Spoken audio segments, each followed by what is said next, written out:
Good evening, Chalker sir. Uh, I've joined, Kanav. yes, sir. Yeah. We are just waiting for Professor Ashok Shah to join, sir, and he'll just Yeah, join. sure. Please wait. Yes, sir, of course. Hello. Hello. Good evening, sir. Hi, good evening. Can you hear me? Yes, sir.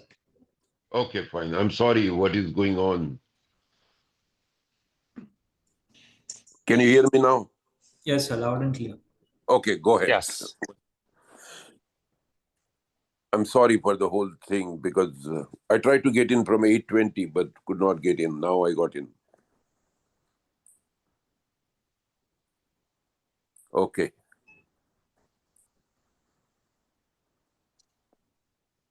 So, good evening, everyone. Welcome to the third session on these grand rounds in head and neck cancers. Today, we'll be having a panel discussion on intermediate and loco-regionally advanced laryngeal cancers. Our panel today is comprised of five surgeons. We have Professor Ashok Shah, Dr. Devendra Chokar, Dr. Kendrick Tam, Dr. Pradhan, and Dr. Rajan Kannan, who will be joining us shortly. They're just getting free from the theater. And we have Dr. Tapan Saikia, who's a senior medical oncologist at the HNCII, Dr. JP Agarwal, who heads the radiation oncology department at Tata Memorial, and Dr. Aditi, who is a radiologist with us at the HNCII. So we'll be discussing a few cases today, and we'll have inputs from all of the panelists. So we'll start off with the first case. This is a 64-year-old gentleman who had presented to us with complaints of hoarseness since the last 8 to 9 months. It was a known case of diabetes and hypertension. As we can see, this fiber optic laryngoscopy that was done showed a lesion that was involving bilateral vocal cords involving the anterior commissure extending onto the false cords superiorly, with bilateral cords being mobile. The patient also had a CT scan done, which showed that there was an enhancing lesion involving bilateral true cords superiorly extending to bilateral false cords, with suspicious involvement of the paraglottic fat and preepiglottic fat. There was also a component that was present in the subglottis, and there was no obvious cartilage erosion or extralaryngeal extension, with no significant lymphadenopathy. So, Professor Shah, I'd like to start with you. How would you How would I evaluate the patient? Yes, sir. That was the question I'm going to ask one of your PG, but let me answer that. I think the evaluation starts when the patient comes to your office with the clinical evaluation. What are his symptoms? How long are the symptoms? What kind of airway he is having? And most important, which I think is very critical, what kind of job he is in. I think, last time we talked about it. Is he a farmer? Is Yes. he a professor? Is he a lawyer? Is he a singer? I think those important issues when the patient walks in your office are very important. The next is, I think, very critical, fiber optic laryngoscopy. Now, some of the laryngologists are very good with the stroboscopy. I'm perfectly okay with that. As a head and neck surgeon, I'm quite familiar and comfortable with laryngoscopy. Now, what do you look for during the laryngoscopy, fiber optic laryngoscopy? Number one, you want to evaluate the extent of the disease. As you expressed very well, this lesion is on both sides of the vocal cords. And we need to see the exact extent of the disease, how much is the supraglottic, means above the vocal cord lesion. The next is the anterior commissure involved or not. And the last, which is very critical, is what is the subglottic extension. And that may be quite difficult to evaluate. You may need to bring the patient to the operating room. After all this fiber optic laryngoscopy and appropriate documentation, which is very critical, then next comes the imaging studies. At least in the United States, we like to do the CT scan. Some people I know in other parts of the world will do ultrasound. I'm not very sure. The ultrasound is very good for laryngeal evaluation. Is it good for the lymph nodes? Probably yes. But we like to do the CAT scan and evaluate both the lymph nodes and the primary tumor. Like you described in this case, I think your description was very important. There is some involvement of the paraglottic area and preglottic area. That literally upstages the tumor. And you start thinking what I want to do. And after this comes the one of the things that we feel very strongly about is the detailed evaluation of the extent of the disease in the operating room. So this patient should go to the operating room both for two reasons. Number one, evaluate extent of the disease. Number two, to make the appropriate decisions how we are going to manage this patient along with the radiological findings. And the last, which is very important, is to get a diagnosis. You need a biopsy. Generally, if the lesion is large, we would take a small punch biopsy. If the lesion is very small, 5 millimeter, then the excisional biopsy could be performed. Yes, sir. So, Dr. Chalker, anything else that you would like to add on, or you would follow the same? Dr. Shah has covered everything, excepting one more thing I would like to add is a speech swallowing evaluation. Yes, sir. Correct. He did say we look at the functional aspect of the larynx. So we need to look at whether this patient is aspirating or not aspirating. So besides the anatomical structure and extent, functional evaluation of speech and swallowing preoperatively is what I would add that besides everything what Dr. Shah has said is perfectly fine. Okay. So these intermediate and advanced cancers should have a functional evaluation of the larynx to see if there is an aspiration. There are various scoring systems that can be used. The one that we commonly use is the penetration aspiration scale, where they're scaled from 1 to 8, depending on whether the patient is aspirating his own saliva or liquids or no aspiration at all. So this patient underwent a direct laryngoscopy and biopsy. The biopsy revealed that was indeed an invasive squamous carcinoma, moderately differentiated. And so, Chalker sir, how would you like to treat this patient?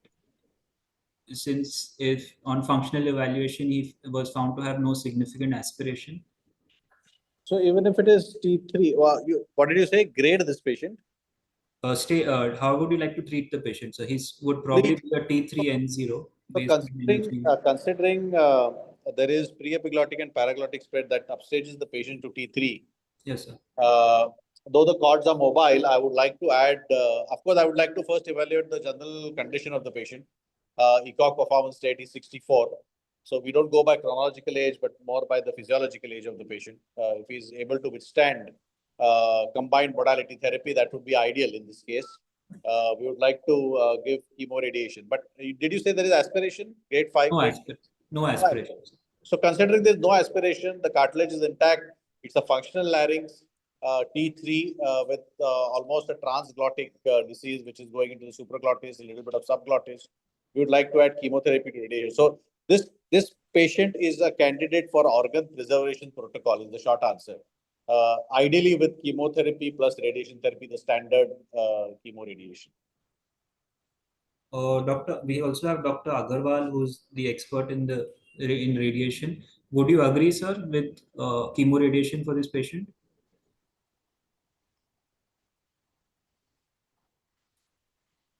Hi. So I would seek more details of the subglottic extension. Just merely saying that subglottic extension present doesn't enlighten me. Okay. And especially, it will depend how much it is, and my fields may change. And also, in case of failure, uh, you need to know that. So that is extremely important for me, and that's the way I would go. Otherwise, I think in principle, chemoradiation is one of the things, though he has significant comorbidities which are controlled or not. I need to understand that. I think I fully agree about the subglottic concern. Majority of the failures that we see in early glottic cancers are due to under-evaluation of the extent of the disease. And many times, that's why I made a comment before, bringing the patient to the operating room and getting a good evaluation is very important. Anterior commissure, subglottic area, and you will require appropriate telescopes to evaluate the subglottic area. So So Kanav, if I Yes. have to add add to that. something, Kanav uh, can add to that. okay, sorry, Dr. Devendra, Sorry, please sorry, go sir. ahead. So what is coming out is, as Dr. Ashok Shah said, and Dr. JP Agarwal, what is coming out is it is important to do both, not only fiber optic scopy and a CAT scan or MRI, but you must put the patient under anesthesia and look at the mucosal extent of the disease under microscope or your DL scopy, and draw a diagram or document it the extent of the disease, because sometimes the mucosal extent of the disease is under or over evaluated on scans, and that is why it is very important to draw these diagrams, especially when you're sending the patient for organ preservation protocols. I think that Go is a ahead. very important point that you Sir, have just can put I forward. add something? Yes, sir. My understanding is, let's for the time being assume there is no subglottic extension, but there is an anterior extension in the commissure. So that area also needs to be very, very critically evaluated, how much there is a penetration in that area, because at times what we have seen, there is a failure, there is increased number of failures because of that extension going way back in the cartilages area. So that area needs also to be evaluated very, very carefully. Yes, when there is the anterior commissure involved, we must always be wary about early cartilage invasion, like we've always stressed upon. Saikya sir, would you be happy treating this patient with concurrent chemoradiation? And are there some what is the workup that would what it would entail this patient who to decide his feasibility for concurrent chemotherapy? Yes, Kana, but only one clarification for me before I proceed. Yes. Is there any strict definition for intermediate stage laryngeal cancer? Uh, Everybody's benefit. Usually the laryngeal cancers would be divided into either the early cancers, which would be the T1 or the T2N0 disease, and the T4 would come into the loco-regionally advanced. So we sort of would classify the remaining as the intermediate cancers, the T3N0 or the N1 tumors. Okay. Yeah, this is always in between for me. Yes, absolutely, about concurrent chemoradiation. Now, what would be the drugs? Before going into the drugs, I would definitely evaluate this patient. 64-year Indian is borderline geriatric. Some geriatric evaluation, finding out his fitness, how bad his diabetes, how bad his hypertension and cardiac status. Also, his audiometry would be very important. So if he's fit, at the end of it, single drug, that is one of the platinum compounds. Cisplatin is the drug of choice, where one uses according to your, depending on your experience, 100 milligram per meter day 1, 22, and 43, or weekly, 40 milligram per meter. Of course, there have been lots of literature and debate between 40 milligram and 35 milligram. We do start with 40, and of course, keep monitoring throughout the course how one tolerates it. It needs schedule modification, dose modifications, etc. If one is not cisplatin eligible, it's a toss-up between carboplatin, AUC2, or cetuximab. Which one is better? Difficult to say, but I was looking at a recent literature from US. Carboplatin seems to be somewhat better than cetuximab. So cetuximab seems to have become an outlier now for head and neck cancers. Not that it cannot be used. Those who are not eligible for chemotherapy at all, cetuximab can be used. So I do agree that concurrent radiation and systemic therapy for the gentleman. One point on the CT here that historically we've been told that involvement of the pre-epiglottic fat would sometimes that is a radio resistant area because Dr. Agarwal, do you still have concerns with IMRT, or are you happy treating with involvement of the pre-epiglottic fat? I think, is it directed towards me? Yes, sir. Yeah. Okay. Uh, that's the reason what I was trying to say, that it is undermined. The cartilage invasion is there many a times, which leads to its failure rather than it is a radio resistant area. I understand the fat is generally suggestive of advanced disease. So we will cover it very well, but the likelihood of a recurrence is high. Another thing, before I take this patient for chemoradiation, I need to know his habits and etc., his dental status and all those stuff, so that we should not land up in another issues. Like if he was a smoker, I would have ceased his smoking, rehabilitated him, and build up his chest. That even if he has small silent aspiration, we are able to take care of it. Kanav, I think Kenrick is online. Yes, Is sir. he on? Dr. Kendrick, any thoughts? Would you also agree with the plan? Yes, I would agree with the plan. I think concurrent systemic therapy with RT would be definitely the best option for the patient in terms of laryngeal preservation. I certainly wouldn't jump to surgery unless if perhaps, as others have mentioned, there's a significant amount of subglottic extension. I do think a very careful examination in the operating room would be beneficial in that regard. I suppose the last option would be induction chemotherapy followed by response assessment, but I don't see how that would necessarily change our management in this case. And so I do think that a systemic therapy with RT would probably be the best option. So I think as a message, I think a large chunk of these intermediate cancers, these T3, N0, N1 cancers, we would be happy treating with concurrent chemoradiation if the general condition of the patient allows him to do so. But in case you have a gentleman who's extremely frail, probably not fit for chemotherapy, Professor Shah, would you prefer to do a total laryngectomy on the patient, or would you treat Well, him only with radiation? that's a $1 million question, and again, a lot of that will depend upon your discussion with the patient, your understanding, where does he come from, what his profession is.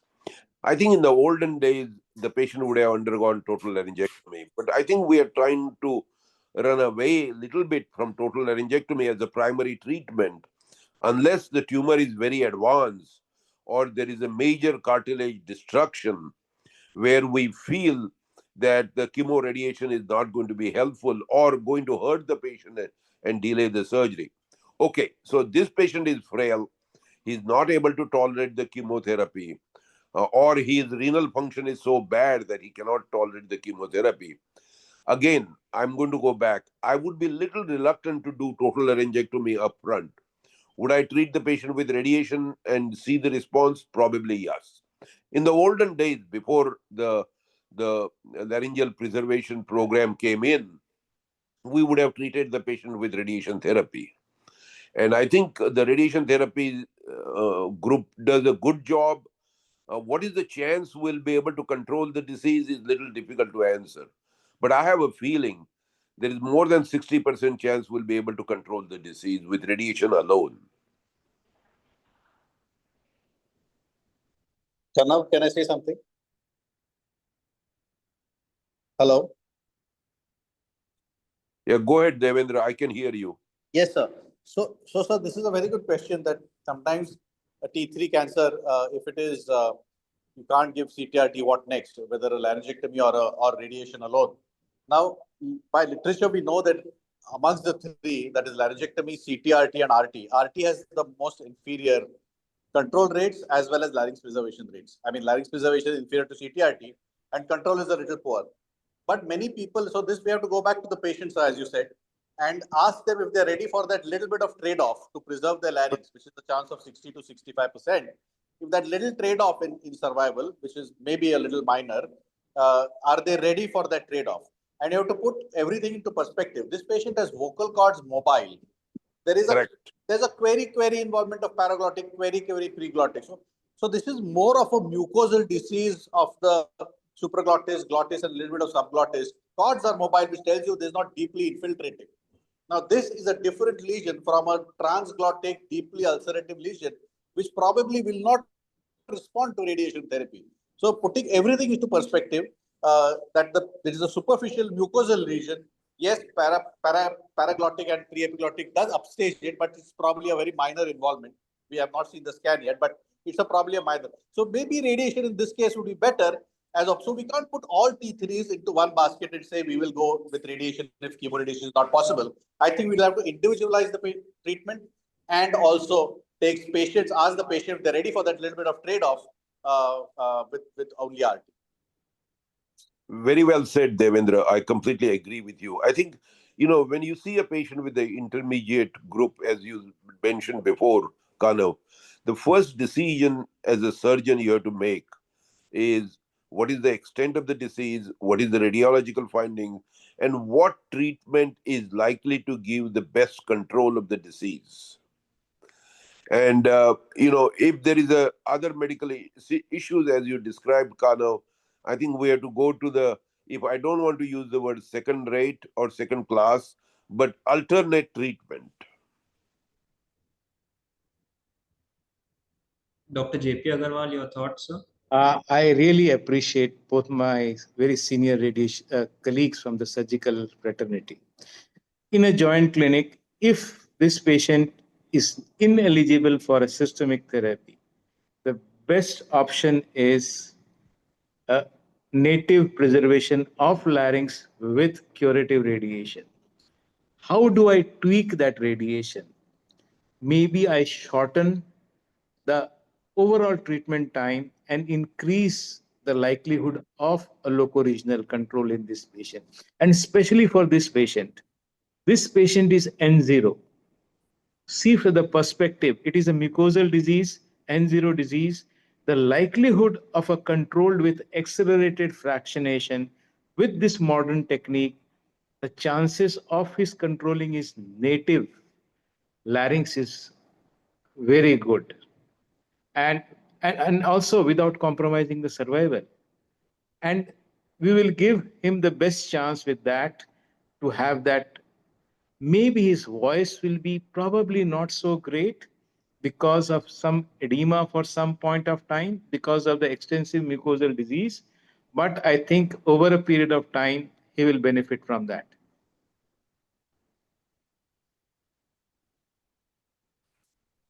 Oh, thank you, sir. So another thing that now that we are discussing the involvement of the paraglottic space, something that I would like to bring up is something that has been described by the radiologist as anterior paraglottic space and posterior paraglottic space. The paraglottis is divided into an anterior and posterior space by this line that is at the level of the tip of the vocal process of the arytenoid drawn perpendicularly to the thyroid cartilage. Dr. Chalker, sir, how does this affect your management, and do you routinely look for involvement of whether it's the anterior or the posterior paraglottis involved?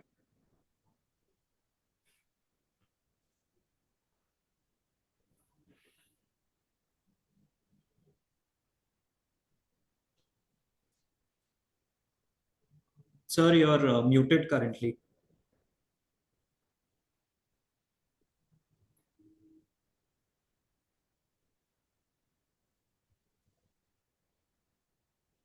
I'm not sure whether he can hear that. We can ask Dr. Tam. Yes, sir. Dr. Kendrick.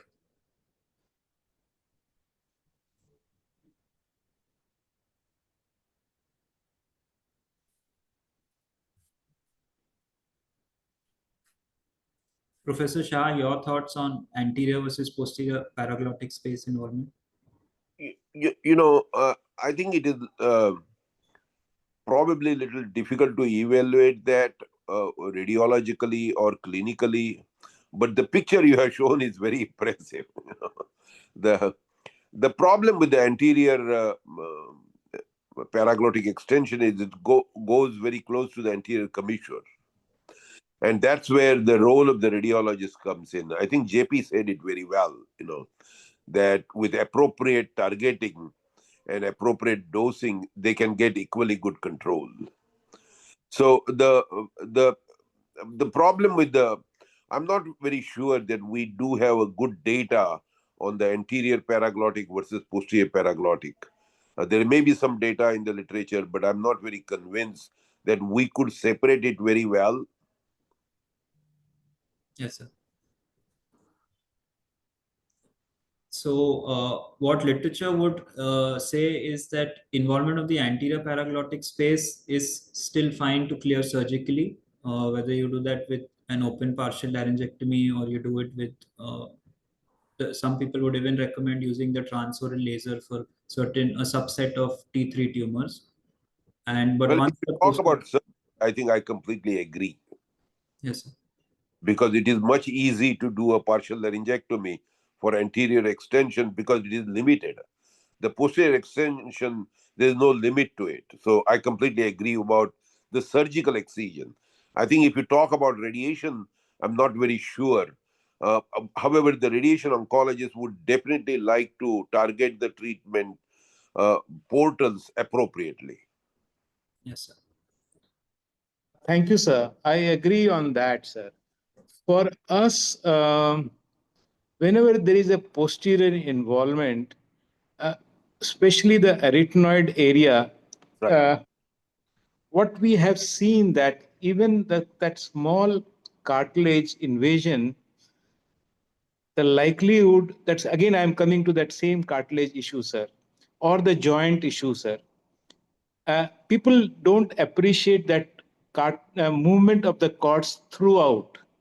Even a posterior, even if it is the movements are not great, there is always a likelihood that arytenoid cartilage is involved, and it will land up in a challenge. It works something like advanced T3 or akin to T4, sir. So we will Yeah, have more failures, more aspirations, even if we treat with curative intent of chemoradiation, sir. agree.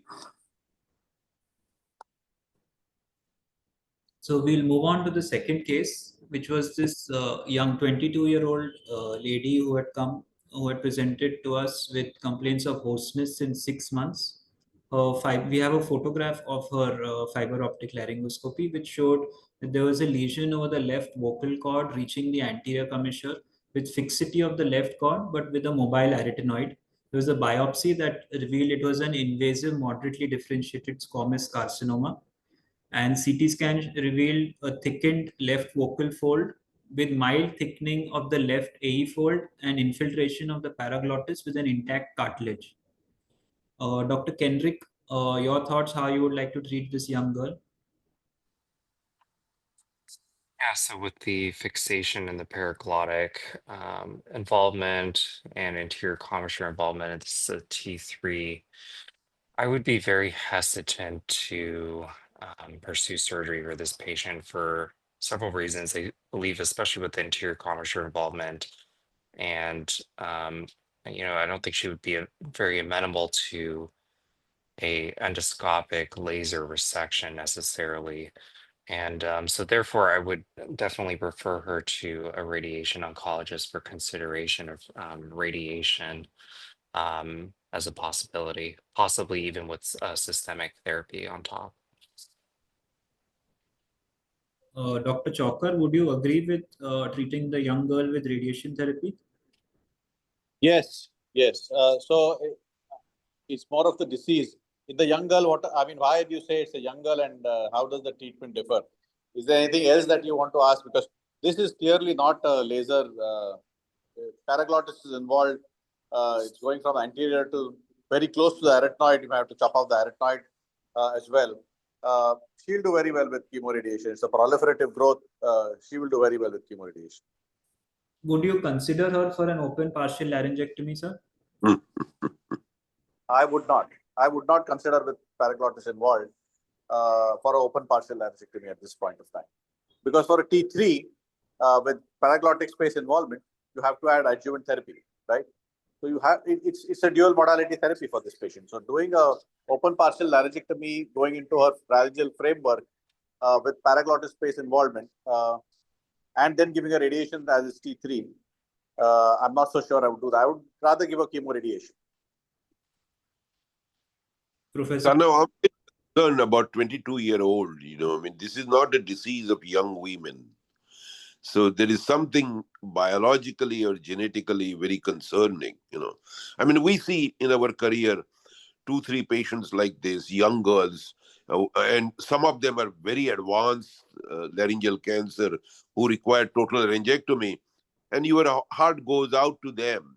Doing a total laryngectomy in a patient below the age of 30 is very difficult. The same thing is going to be a problem here. And I'm more concerned looking at the disease and the paraglottic extension, etc. If she fails our approach, chemoradiation or whatever you decide, then she will end up with total laryngectomy most likely. And I think we need to put this in our mind, in our heart, when we start treating these patients early on.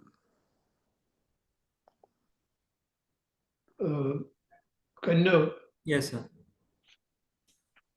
sorry I've joined late, but if I remember right, her paraglottis was very supple. This imaging had showed some involvement of the paraglottic space, sir. It wasn't extensive involvement, but there was some involvement on the CT scan. Hmm. Paraglottis involved. Kana, one point Yes. I wanted to make is we used to do open partial laryngectomies way back, and those majority of those got replaced with laser. And laser is more accurate. Though it is described in textbooks that you can do open partial with removal of the arytenoid, but with removal of the arytenoid, there is a good chance of aspiration. So I would be really wary of doing an open partial for this lady. As sir said, if paraglottis is not involved, 22-year-old with microscope with laser, paraglottis is free. Then you may attempt the laser excision for this patient rather than open partial. I would favor laser over open partial. Otherwise, chemoradiation if paraglottis is involved. The disease, when seen under the microscope, was the arytenoid. The disease was stopping well short, was short of the arytenoid, so that was not an issue. This girl, in fact, actually underwent an open partial laryngectomy. This was done by Pradhan sir in 2008. So she's now been on follow-up. She was staged as T3N0, and recently she did follow-up. She's been disease-free, disease is well controlled. This is her follow-up fiber optic that was done. We did not give her adjuvant treatment. She was only treated with open partial laryngectomy. This was a T3N0 disease. Devendra, I'll just tell you that Yes, sir. I would not discount age. If for such a young girl in her early 20s to treat her with chemoradiation, Right, sir. when there is every likelihood that in time to come she will develop a second cancer. So I know that chemoradiation will treat her very well and will give her even better quality of voice than what this vertical partial laryngectomy has done. But I think age cannot be just ignored. Also, it should not be ignored. It should be in the armamentarium of the surgeon. I was just a little skeptical because when it was presented, it was said paraglottis infiltrated.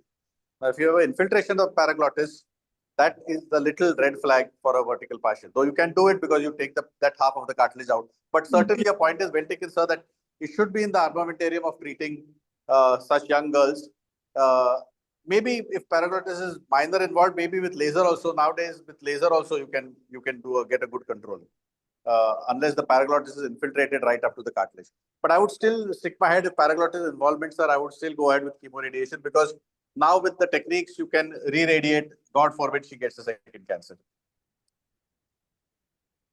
I think, Dr. Pradhan, you have done a fantastic job in this case, but it brings up, when we are discussing a case like this in the tumor board, it brings up a variety of issues, including, I think, as Dr. Pradhan said, age of the patient, the functionality, extent of the disease, and what is your feeling as to the best choice of treatment. And, a patient like this, you have to look at her as, if she's my sister, what I want her to be done. And I think Dr. Pradhan brought up a very good point that he felt uncomfortable back in 2009 treating her with chemoradiation, which was a concern. And again, I think both Dr. Chokar and Dr. Pradhan are correct about the evaluation of the paraglottic area. This brings up the major issue that in all head and neck cancers, we need to put in perspective the initial evaluation of the extent of the disease, what will give the best functional outcome, and more important, the long term cure of the patient. In this case, the best functional outcome will be with radiation therapy. There is no doubt about that. And the cure rates will be very good with chemoradiation, no doubt about that. The only concern is what will happen 10 years later when she again develops a cancer. You'll again give re-radiation. But all those things have their limitations. And I think that the vertical partial laryngectomy takes care of the paraglottic spread completely because the thyroid cartilage is resected. In fact, if you do transoral laser resection, the quality of voice will be much poorer because you end up doing almost a type 4 chordectomy and the voice quality is not good. But vertical partial hemilaryngectomy is not bad. This patient, very few indications remain for open partial laryngectomy. This, in my book, is still an indication for vertical partial laryngectomy. Very few indications remain. How many we used to do and how many we do now? Very rarely. Okay. Dr. Agarwal, you have JP, yeah, JP should have the last word. No, no, no, sir. Thank you for coming in. And I really appreciate. I think in this patient, whenever a young patients of 20s, 25 comes, we have to dig in the history very, very well. Any anything, the habits, had the parents or the sibling had the similar disease. And now the perspective of HPV should not be ignored. Especially any young patients with no habits, we need to see these things also. And obviously, we need to go all out to do a best functional evaluation to get the best functional outcomes. That is paramount. And we can always debate 30s, 35, 22s, but to think about the second primary and not to offer something. So my best foot will be the first foot to control the disease then and there. Whichever way, I think the patient feels comfortable. Sometimes I think 3 days treatment with surgery and out, great thing in comparison to 6 weeks and the late effects. So those dilemmas are going to be there for each and individual patient, especially young patients, both uncomfortable to the radiation oncologist as well as surgical colleague. But we should put all our mind in a joint clinic and then come out with a decision, sir. Now Devendra here. yes, sir.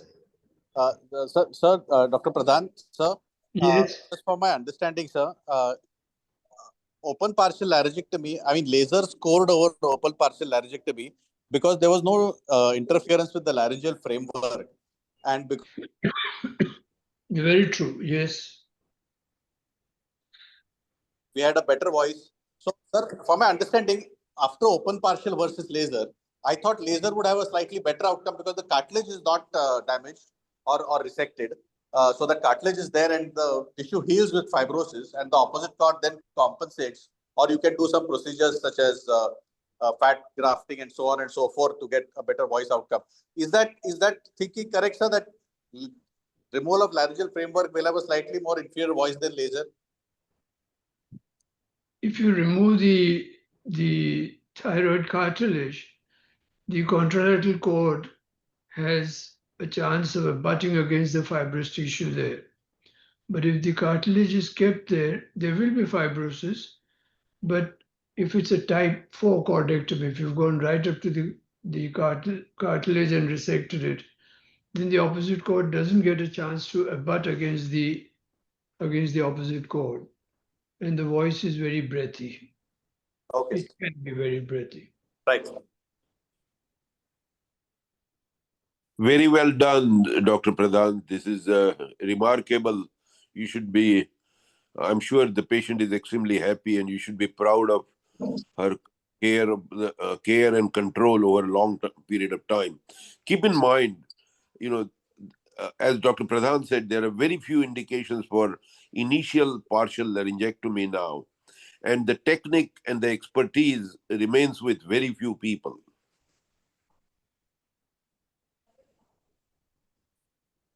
Yes, sir.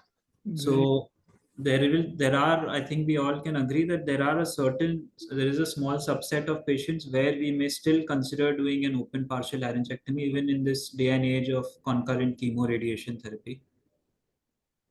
Agreed.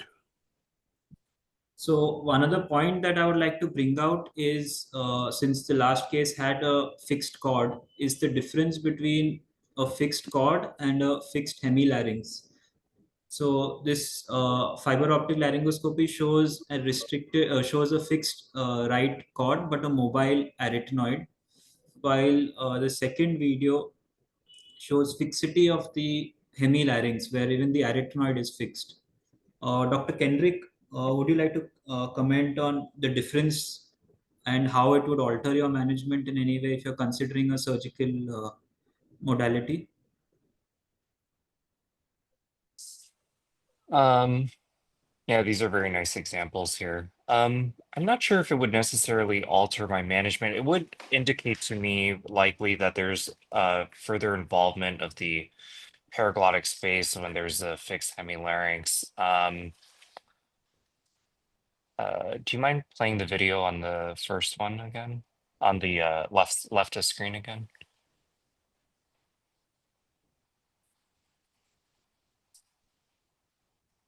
Yeah. Yeah, but I'm not sure if I necessarily would change my management. I don't know if others have thoughts about that. Today, Now, Yes, sir. you made an important point.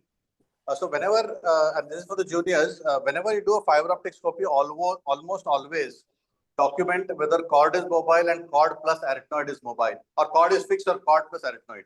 Arytenoid fixity will tell you that the cricoarytenoid joint is involved by disease, and that takes away the option of any partial laryngectomy in majority of the cases. So if this girl's arytenoid was fixed, I don't know if that's fixed, that would probably take away the option of open partial laryngectomy. So only a cord fixity could be because of the weight of the disease, a little bit of paraglottic spread, but arytenoid fixity is almost always cricoarytenoid disease, which takes away the option of open partial laryngectomy. So this is an important point you're making. Pradhan, sir, your thoughts? yes, absolutely. But nowadays we don't do supracricoid partial. I won't say we don't do, but very, very rarely do we do a supracricoid partial laryngectomy. The patient on your screen on the left can be treated with supracricoid partial laryngectomy. The patient on the screen on the right side cannot be treated with a supracricoid partial laryngectomy. But we hardly do these. Both these patients will be treated with chemoradiation today and treated very well today. Yes, sir. Point taken, sir. Sir, I have something to say. So Yes. definitely you can go ahead with chemoradiation, sir. But see the bulk of the tumor, sir. So time and again, we see our response rates become lower because there is a sheer volume of the tumor. That is one. And the second, sir, they always have some sort of aspiration, either during the treatment or even after the treatment, just like what you do supraglottic surgeries for a partial laryngectomies, there is always a silent aspiration. And sometimes they are the cause of sudden death, sir. So we need to be very, very careful, very, very alert on those grounds, sir.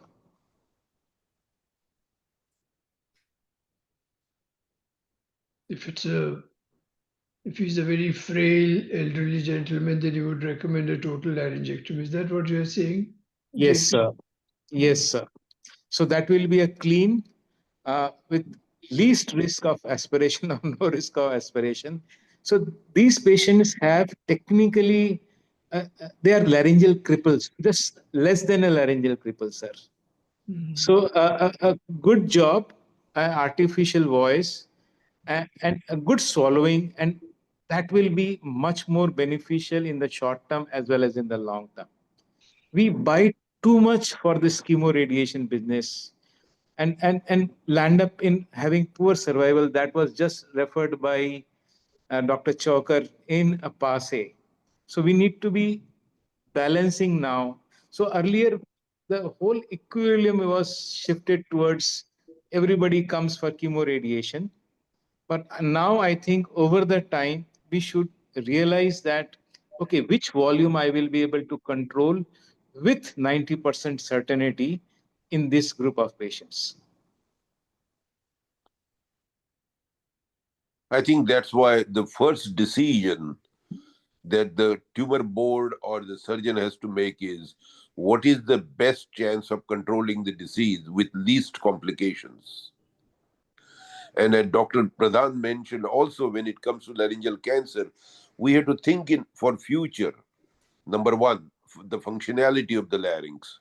Number two, the side effects. And as Dr. Jay Prakash said, issues about aspiration and the is it going to be a useless larynx? I think that's very important.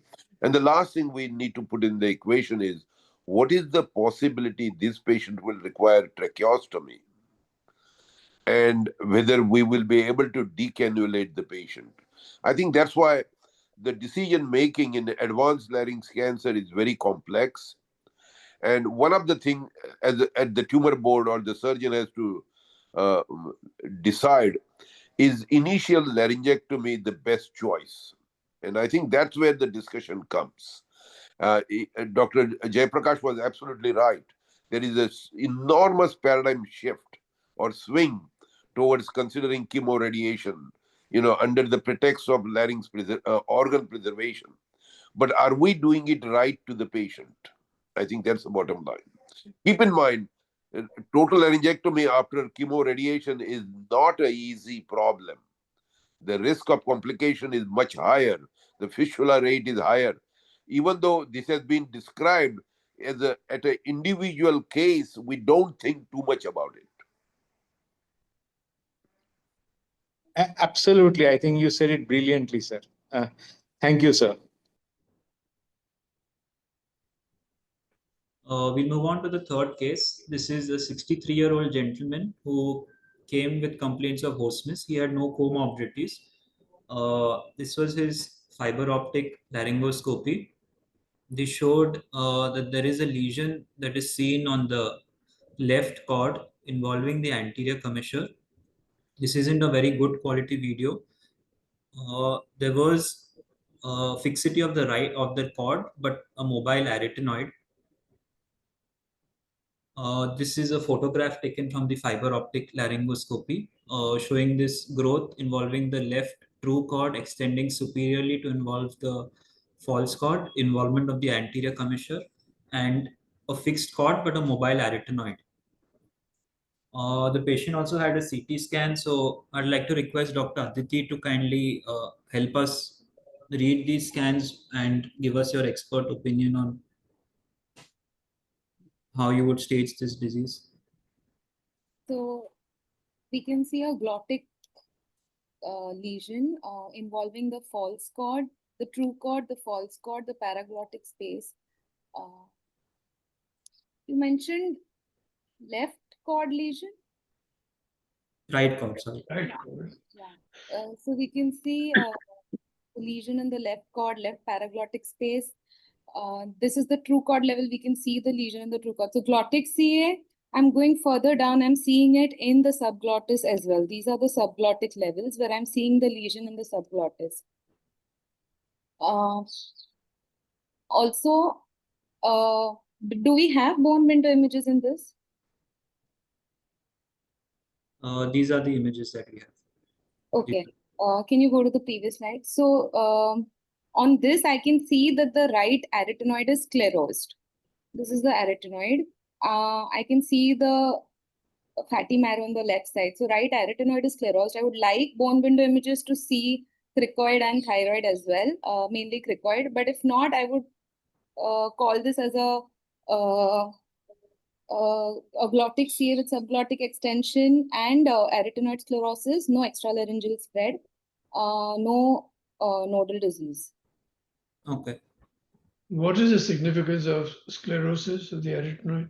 So on CT scan, we have 4 features which we use to give us an idea about cartilage invasion. One is sclerosis, the second is erosion, third is lysis, and fourth is lesion seen on both sides of the cartilage.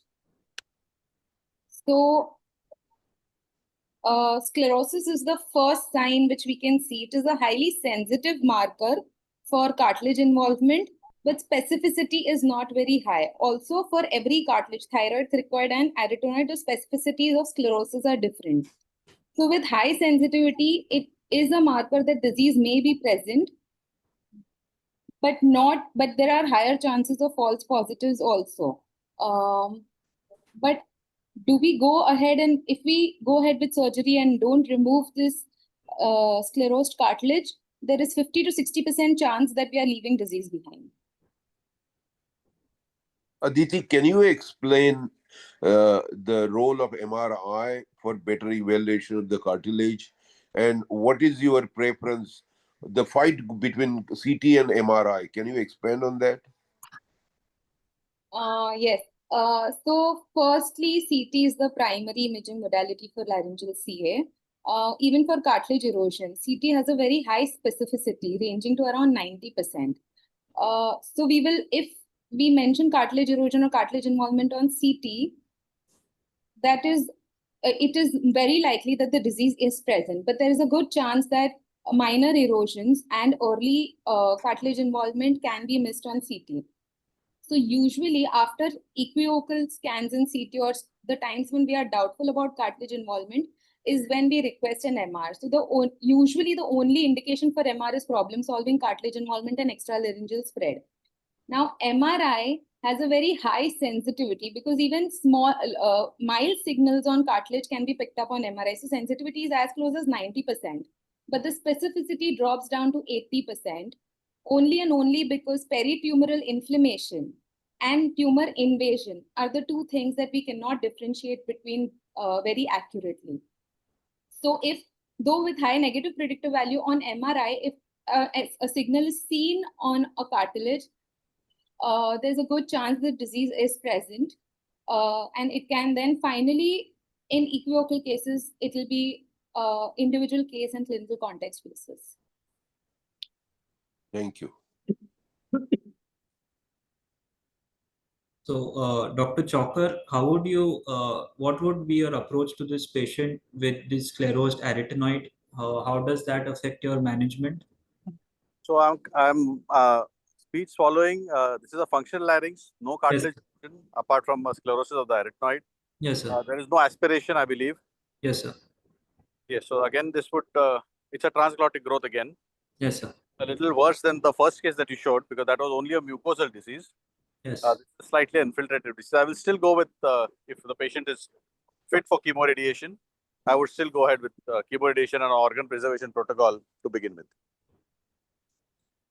So, since with the sclerosed arytenoid being reported, that would not alter your management in any way.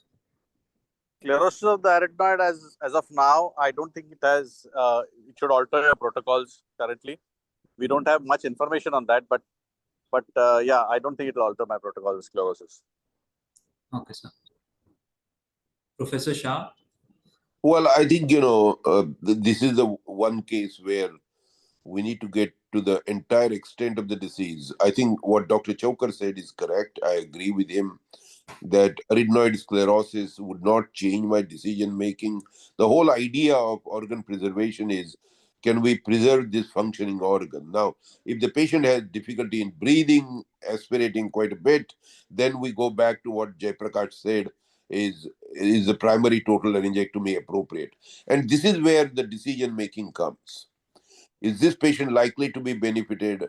And there is a good chance we will be able to preserve the larynx. Probably more than 50% chance we'll be able to preserve the larynx. So I completely agree with Dr. Chokar to go with chemoradiation. Now, this is one case where not only the decision making initially, but the long term follow up by the same individual is very critical. The worst thing you do in this case is you treat them with chemoradiation, you miss the appropriate follow up, or do not appreciate the recurrent disease, and then they come with a massive paraglottic disease which is incurable. That's where we miss the boat. Dr. Agarwal, sir, would you agree with the treatment? Thanks, Aditi. I think it was very important to suggest that we should see this CT scan in all the three uh, sagittal as well as coronal cuts, especially about the subglottic extension and the sclerosis of the arytenoid. So we have reported in the literature, there is no doubt that I will treat this patient with chemoradiation, airway is intact, can speak well, has no aspiration. At this point of time, seems a functional larynx. But any posterior invasion, especially when the arytenoid is involved, the outcomes of chemoradiation are on a lower side than a routine. And we have reported in our literature, and we have said it, not with only a CT scan, but with the newer radiomics techniques. The entropy is high in this group of patients, and they are likely to fail locally. So, as Dr. Saha said, long term sustained follow up is essential so that you pick up this group of patients for early salvage. And they should not, we should be very, very careful for silent aspiration in this group of patients. Posteriorly, the saliva trickles, so any fever should raise a cause of concern at any point of time, even during, after, and long term follow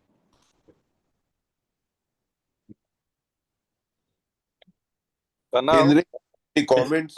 Maybe we can ask Kendrick what he thinks. No, don't have anything much more to add. I agree. I'd probably start with chemoradiation first. Kanav, Yes, sir. Kanav, the question that you asked for the first case is probably more pertinent here. In this case, if the patient is unfit to take concurrent chemoradiation, the choice that you have is radiation alone, plus minus biological, but if they can't take because of poor renal function, versus total laryngectomy. I want opinion of the house. In this case, what would you do now? Devendra, you are very smart. When the problem is difficult, you throw it to If other he's people. unfit for Professor Shah. chemoradiation, then Pose the he's. question. I don't have to give the answer. I will take it.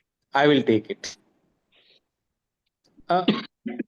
What I think I think Dr. Sekia will be able to enlighten us on the basis for the chemoradiation. But definitely, again, I don't see nodes here. That gives me an insight. Go ahead with curative radiation in accelerated fraction. That's Devendra. That's what I am trying to push. That. So a mucosal disease is there, not in a supraglottic area, a glottic as well as a minimal subglottic, what we can see from that coronal section also. So I think I will try my level best to treat this patient. with my, at least with curative radiation in a shorter fractionations. Pradhan sir, would you be happy just treating this patient if unfit for chemo with just radiation therapy, or would you prefer a laryngectomy? Laryngectomy. Laryngectomy would be better. Okay. So Kanav, let me be the devil's advocate. We are pushing chemo radiation, and if can't give chemo radiation with that organ preservation protocol, we all forget that the organ preservation protocol had a 6% detriment in survival, and it has never been proven in any studies that it is equivalent to total laryngectomy. It has never been compared head to head. That was not the endpoint of any organ preservation study, and we try to fit it for all the lesions. For lesions, as I said earlier, which was the case one was superficial, mucosal, cords were mobile, minimal pre-paraglottic. Yes, radiation alone with altered fractionation, Dr. JP would do well. A deeply ulcerative T3, please do not give up total laryngectomy. Today, with tracheoesophageal punctures, a clean total laryngectomy, you can rehabilitate the patient well and have a decent quality of life. A failure of a radiation therapy to do a salvage laryngectomy is extremely difficult, has increased complications. So do not just jump onto organ preservation. Okay, if not chemoradiation, just radiate the patient. No, please look at the tumor. Deeply infiltrative, transglottic tumors, they're not going to do well with subglottic extension. We know they're not going to do well with radiation therapy. Keep total laryngectomy as a treatment decision when you're looking at your joint clinic. As the gold standard. Absolutely, sir. Very well said, Devendra. I think everybody will completely agree with you. I just want to go back to the history. There was always a question when the chemo radiation came, organ preservation came. We were on the bandwagon of organ preservation, hoping that we'll be able to preserve the larynges. But remember, if you don't choose the right patient, as Devendra said, you're going to hurt these people more. Doing a salvage laryngectomy on these patients is not easy. It is difficult. I know some 20 years back, the Europeans always looked at total laryngectomy. They used to call that mutilating operation. And I remember in one of the international meetings, there was a lot of discussion about total laryngectomy being a mutilating operation. And I had to make a comment. It is not a mutilating operation. It's a mutilating disease for which we are doing the right operation. Correct. Very true. So this patient, in fact, after it was discussed in the tumor board, like Dr. Agarwal sir pointed out, concerns with the infiltrative nature and higher chances of failure. The decision that we had come to was to consider this patient for induction chemotherapy as he was in good general health. So he had induction chemotherapy. He was symptomatically much better. Voice improved. As we can see, the cords are now better mobile. Imaging wise as well, there was a good response to treatment. So then he went for definitive treatment with the organ preservation protocol.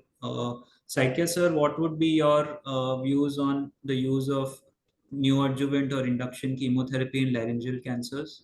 So in a given individual, you never know what might happen. And that's the true example in this case. You can discuss a lot. You can discuss a lot in your tumor board.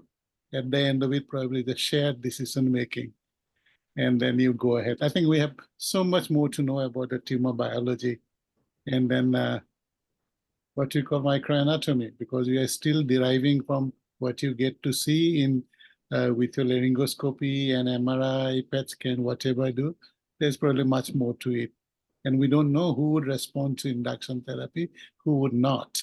At least what we know that majority of the cases, we don't get complete remission. So I think that's very important. Any tumor we treat, if we can get a complete remission, that will prognostically very important. But very happy to see that induction therapy has worked in this case. And yes, induction therapy, meta-analysis has shown that definitely it does work, carefully selected cases, and probably it was one of those cases. And yes, we do discuss a lot with patients. For me, it's always shared decision making when we sit down in the clinic. Tumor board is tumor board, that's for the doctors. But the shared decision making is where I think we really come to treatment when number of treatment options are open.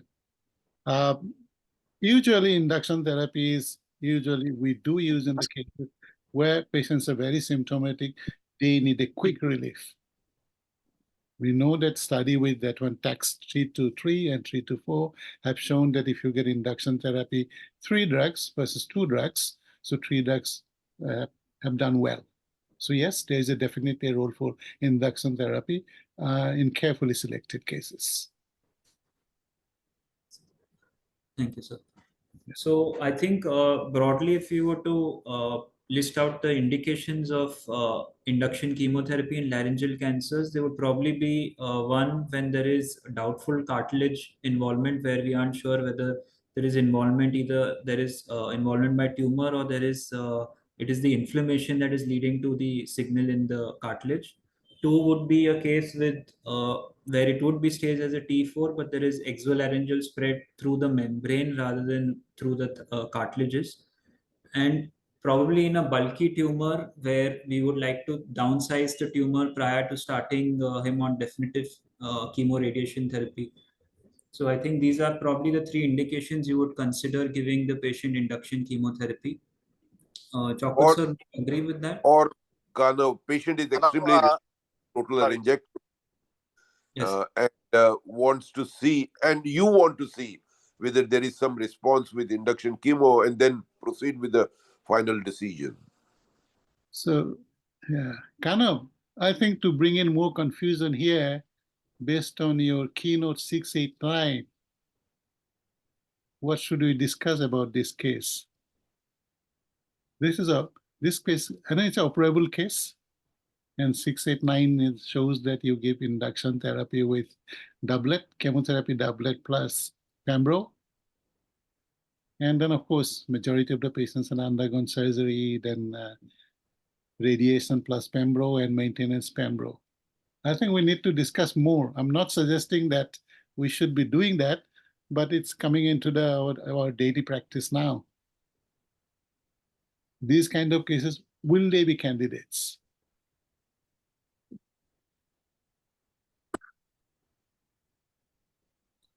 But Right, sir.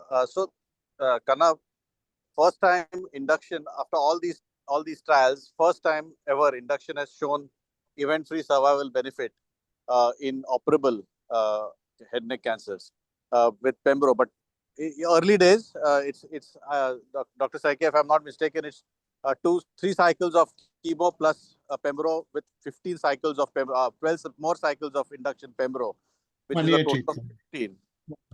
Followed by maintenance pembro. I don't know how many of our patients currently would follow that schedule. But yes, exciting and exciting data coming in. And as we go more ahead, we will go into that NACT data.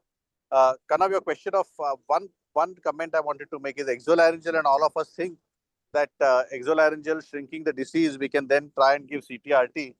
But there was a small analysis, and Dr. Shiva has published it from the Tata Hospital, that T4B disease, which is T4 disease with not B, T4 disease, which is exolaryngeal and or cartilage erosion, surgery scores better over organ preservation protocols.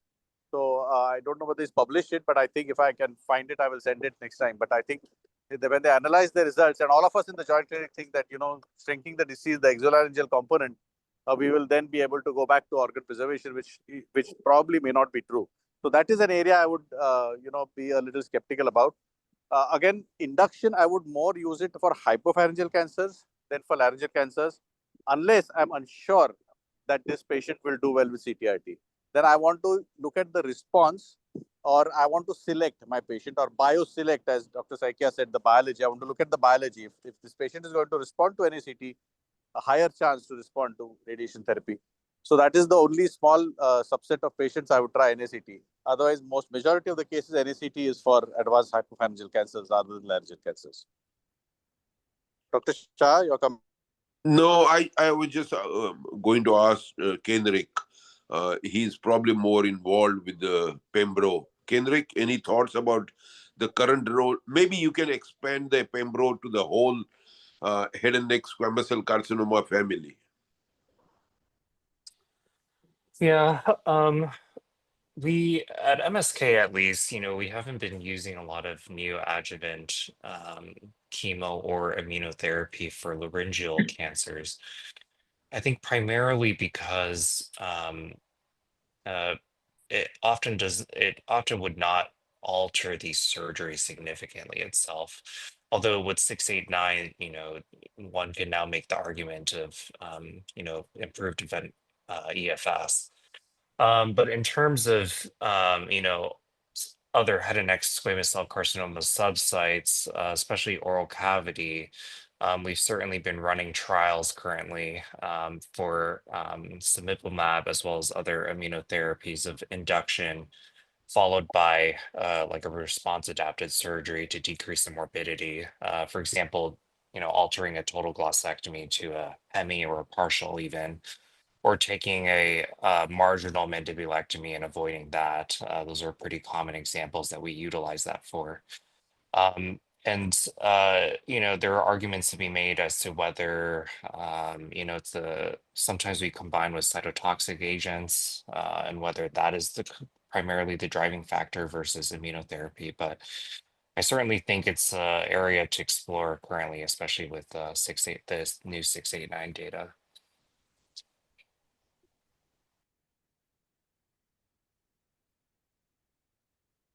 Dr. Thank you. Agarwal, your thoughts on?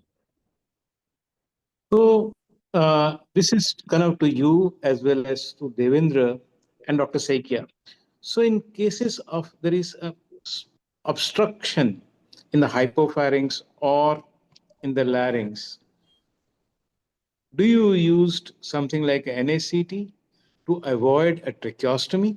I think there are some reports from TMC.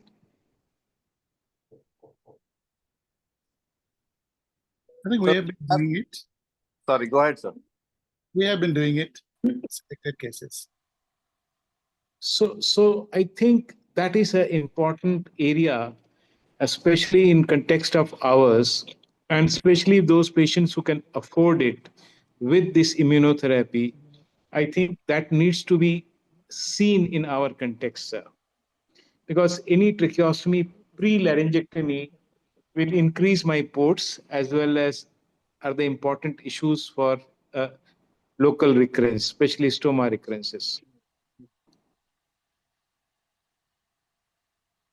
Sir, Any thoughts? a word of caution on NACT for Strider. NACT for Strider is okay for those proliferative lesions of the supraglottis or glottis, which are kind of obstructing your this, and you want to shrink it a little bit to tide over that and prevent a tracheostomy. Far and few cases have to be monitored well. For deeply ulcerative tumors, which are Strider is one of the indications that it's not a functional larynx. Unlikely organ patient preservation protocol. So only the proliferative, which is causing the ball valve effect or obstructing the inlet, giving light to the early Strider, you can try induction chemotherapy. Otherwise, I would not go down that route as an indication for induction. Yeah. I completely agree with that. Proliferative lesions, like they respond pretty well to a couple of cycles of chemotherapy, but stenotic or fibrotic lesions, they don't. They have different biology. We have seen it in esophageal cancers as well. So careful. So a cheaper way of debulking them through laser or something, will it not be a cheaper way? Certainly not the hypopharynx, JP. Maybe the larynx, yes. But like Devendra said, only if it's an exophatic bulk that is blocking it, then transoral laser resection can be done to avoid a tracheostomy. But not if it's a stenotic. Okay. Stenotic. Yeah. And Agree, sir. certainly not for the hypopharynx. Okay. I think we also have Kanan sir who's joined in. If we can have his thoughts on the role of neoadjuvant chemotherapy to prevent a tracheostomy in a patient with Strider.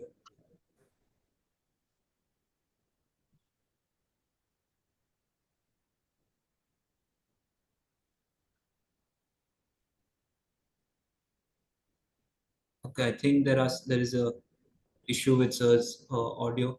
We'll move on to the next case. This was a 43-year-old gentleman, shopkeeper by occupation, came to us with complaints of hoarseness in 6 months and stridor since the last 3 days. This was his fiber optic laryngoscopy.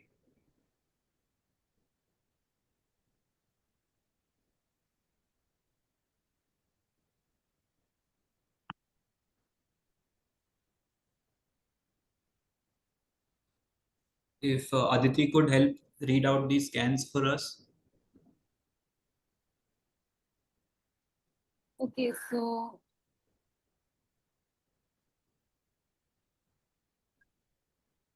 I can see a bulky tumor in transglottic tumor involving the left false chord, left true chord, paraglottic space. This is a superior section. We can see that involvement of the paraglottic space, and inferiorly we can see the involvement of the subglottis as well. So transglottic tumor with paraglottic spread, and yes, definite bony erosion, bony lysis. In fact, we can see these are the bone window images. We can see the right arytenoid, the left is completely lysed, and in the subglottic region there is also lysis, erosion of the cricoid cartilage. So transglottic tumor, paraglottic spread, cartilage erosion, no exolaryngeal spread. Yes. No obvious nodal disease I can't see in these sections.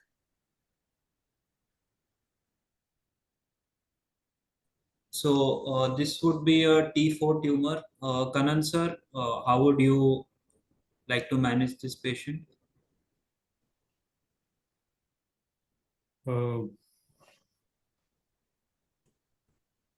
I think surgery is, 43-year-old gentleman with cartilage erosion, erosion of the cricoid cartilage with mild stridor. this is direct laryngoscopy, total laryngectomy. Okay. And what about if the patient comes to you in stridor? What are the precautions that you would consider? What are the tips that you would give us when we are considering doing an emergency tracheostomy?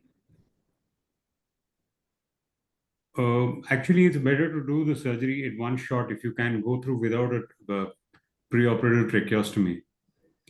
But if you're forced to do the tracheostomy, then of course the standard teaching is to have a high tracheostomy. But the thing is that the incision should be in the same place. It's only the cut of the trachea which ought to be high. Yes, sir. I think, just an editorial comment, when the patient comes with advanced laryngeal cancer and airway problem, there are a variety of issues that come in the discussion. What is the right treatment for his laryngeal cancer? That's the most important. And as everybody agreed, this patient requires a total laryngectomy. He has been having stridor for 3 days. Can we buy few days without doing tracheostomy, keep him in the hospital, give him steroids? We're just trying to buy the time for the optimal surgical procedure. At Memorial, at once upon a time, this was about 3-4 decades back, there was a strong indication for doing emergency tracheostomy. I think that is a little bit difficult for the surgeons to come over the weekend and do emergency tracheostomy. Emergency laryngectomy. Should we try to avoid tracheostomy? All cost. I think we should try to avoid tracheostomy if the patient and the family understand and they are agreeing for laryngectomy. We should schedule the patient for surgery in the next available operating room. Till then, by the time, with whatever conservative treatment.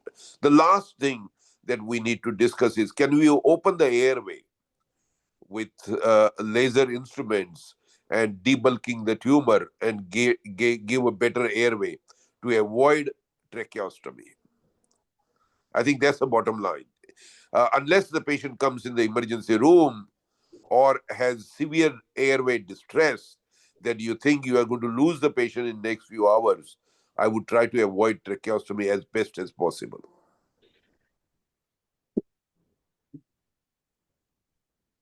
So I think we agree that this patient needs a total laryngectomy. So Dr. Chalker, sir, your comments on the closure of the pharynx. When would you like to close it primarily? When would you need a patch? What technique would you use? So, a transglottic growth, purely a laryngeal disease, majority of the times will undergo a primary closure. If you have a pharyngeal involvement and you're not getting adequate mucosa, then you put in a patch. Now, there's various stretched versus unstretched mucosa, whether it's 3 centimeters, 2 centimeters. It's a decision that you make on table. And nowadays, with good plastic reconstructive techniques, the threshold to put in an augmentation patch has gone down. If don't do the key is don't do a tight closure over a Rein's tube. That's going to leak. So if you have excised the partial pharynx, then better to augment that mucosa with either a free radial or a PMMC or whatever technique is available there. But a glottic disease, majority of the times with no pharyngeal involvement, will undergo a primary closure. I completely agree with Devendra. I think the only time we're concerned if the patient had a previous radiation and you are doing a total laryngectomy, even for laryngeal cancer, you're a little bit concerned about the mucosal edema and the closure, which may not heal very well. And the patient may end up with a minor fistula. Remember, a majority of minor fistula, minor leak, but that is not clinically symptomatic. They will override that very well. But if the patient had previous radiation therapy or chemoradiation therapy, the closure is very concerning. And that's where I think, as Devendra mentioned, you may consider either a muscle flap or even a free flap to support the pharyngeal mucosa. Right. It's actually been our practice at Memorial now for patients who are going to be radiated or have previously been radiated, even if the pharynx closes primarily, we oftentimes now place a adipofascial ALT flap over the uh, over the closure just to bolster it, decrease the rate of leaks, as well as potentially, decrease the complications from radiation afterwards. Although, we're still running the study, I don't believe we have any data, but at least clinically it appears to be beneficial for the patient. I think I agree with Dr. Tam that prevention should be done at cost rather than to face, because this patient will certainly need adjuvant treatment, and to give adjuvant treatment in the correct time is of a paramount importance. So I think flap is a great idea. Kendrick, you want to expand on the free flap ALT or just the pectoral muscular flap? Sorry, sir. Yeah. We favor the adipofascial ALT at MSK just because we have a lot of plastic surgeons around who are able to do it and quickly and efficiently and without complications. And in terms of the donor site morbidity for the patient, it's quite minimal. And in terms of the success of the adipofascial, the complications are quite low, even if the flap were to fail, which happens very rarely. It is still a buried flap in many ways. And so, I think clinically, at least, it seems to have decreased the rate of fistulas post-operatively, but also post-radiation as well. I have quite a few patients that I've inherited from, my predecessors who, patients who have unfortunately developed fistulas because, the pharyngeal closure is just underneath the skin. And so there are many weak points that can occur after radiation that could result in fistulization.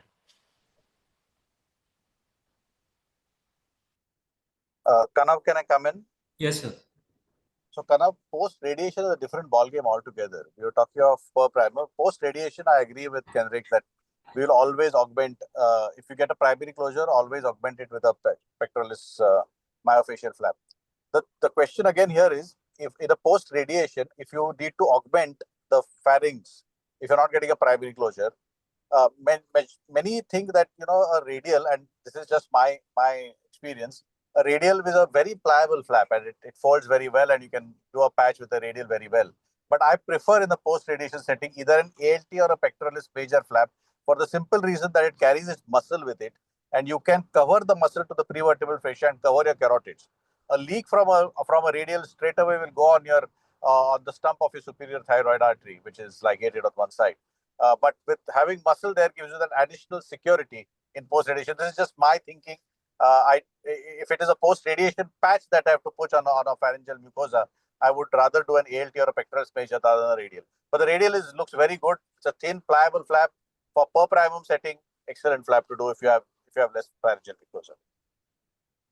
I actually agree with that entirely. I think the ALT actually provides better bulk, more tissue coverage, and like you said, the vastus muscle that comes with it is beneficial in terms of covering the carotid. So I agree. The times that I have seen issues are with the radial forearm because it is pliable, but it also just doesn't provide as much coverage of surrounding tissues. And in the post radiation scenario, they are going to shrink, they are going to have some fibrosis, so it's always better to have a good amount of flesh there. How do you manage a leak? I think we can have Kanan sir's thoughts on this, since Go he's to the one of church the. and pray. Yeah, No, pray. Exactly. but I think the management of a leak is very complex. I don't think we can talk much about it in the conference room. But just to summarize, you divide it into two. Is it a minor leak that you can potentially wait and see what happens? Uh, is the patient previously radiated? That's very important. The second thing is, did you use some kind of augmentation closure? Was the closure under tight regime? Were you unhappy at the end of the operation? How did the mucosa look? I think those are the important issues. If it is a minor leak that you demonstrate only radiologically when you do the gastrographin or barium swallow, but clinically there is no major problem, I think most of those will close in another week or so. Just keep them NPO, and you will be able to see the good results as long as the wound is not getting infected. The problem comes either the wound gets infected, or there is a pus under the skin, or there is a big fistula. Those are some of the most difficult problems. Not only difficult for surgical correction, because whatever you try to do, you make the fistula bigger. You bring them to the operating room, try to put something, it doesn't help much. The best option at that time is continued monitoring, observation. You need a treatment team who can take care of the fistula, irrigate the wound, do the packing appropriately. The major concern in these cases comes, am I going to have carotid blowout? I think that's a major concern. And I think that is something that you need to be very careful. The critical aspect of infected wound is open it wide, let the pus come out, let there be no necrotic tissue, debride the patient. If you need to debride, bring to the operating room and do the best job. But fistula after total laryngectomy, a major fistula is a real problem. Just to add to that, sir, besides the points that Dr. Shah has made, another point that we look at is whether it's an early or a late leak. If you have a leak very early, it's probably a technical failure and you need to go in early. If you have a late leak, then you classify it as minor, major. A major leak with potential of hemorrhage, as Dr. Shah said, is where you go in. So, early leak, a leak which is potentially threatening to cause hemorrhage. If it's a post RT and you have not put a patch in the first instance, these are the few indications that you'll go in early and take the patient to the operating room. A small leak, a well-contained, a well-lateralized leak, a late leak, which has happened after 10 days, 11 days, you can conserve it. Usually it will go down with time. A major leak, not settling with time, you'll have to take it to operating room and augment the mucosa.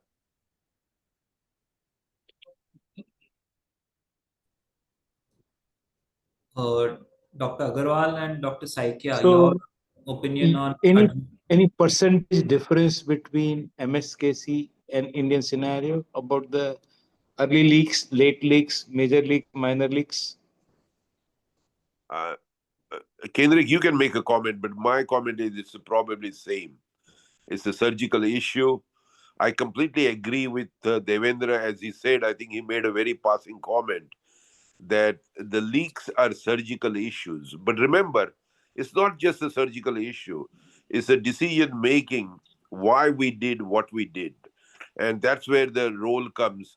If you are, especially if you are not doing primary laryngectomy, it is secondary laryngectomy, you need to be absolutely sure at the end of the procedure that you have done a satisfactory closure to avoid any leak. In spite of that, I would say there is 15 to 20% of the patients after radiation who will develop leak, and about 5 to 10% will develop a major leak.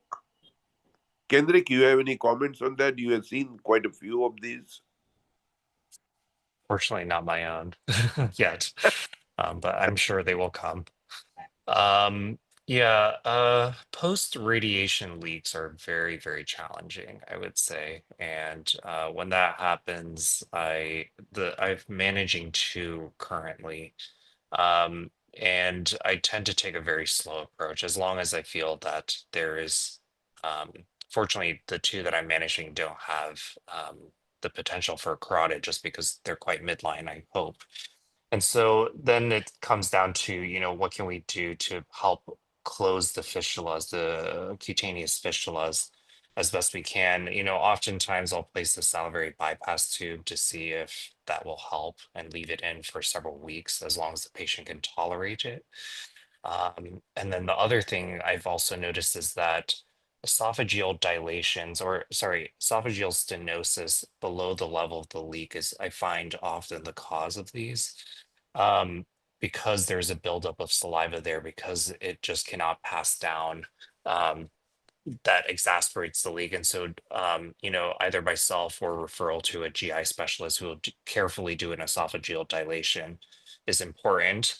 Um, that being said, doing a dilation can also significantly worsen things as well. Can cause rupture, can cause infection as well. And so these things need to be done very, very gently, but very challenging. And then I think um, there's a want by the surgeon to want to jump into doing another surgery to close the fistula. But I think taking a slower approach is often more important to see if more conservative measures can be done.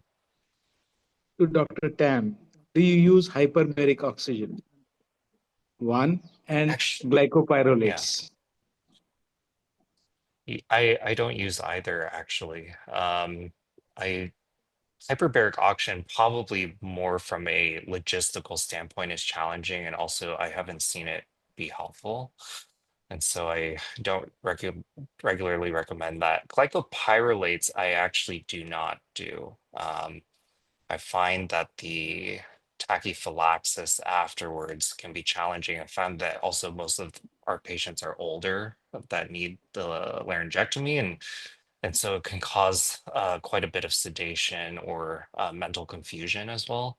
What I have done actually that I found useful is Botoxing the submandibular and the parotid glands, and doing that every 3 months. Actually, I find that drying up the secretions, as long as the patient can tolerate it, I find that the Botox actually helps the best without the side effects of glycopyrrolate. Thank you.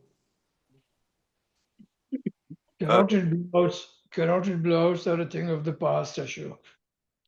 We don't see Oh. carotid blowouts now. If you think that this patient is likely to go and develop carotid blowout, the best thing is for me to go to India for 3 weeks and come back. Let somebody else, Kendrick, manage the patient. It's a real difficult problem. Let me just go back to Dr. Jayaprakash's question about hyperbaric oxygen. The issue of hyperbaric oxygen always comes up, whether it is osteoradionecrosis of the mandible or the wound problem or pharyngeal fistula. For whatever reason, I can't explain exactly, it has not become very popular with Memorial. Memorial does not have a hyperbaric center. In New York City, there are 2 or 3 centers, but they use mainly for wound problems, the wound necrosis or the breast issues, but very rarely for the head and neck problems.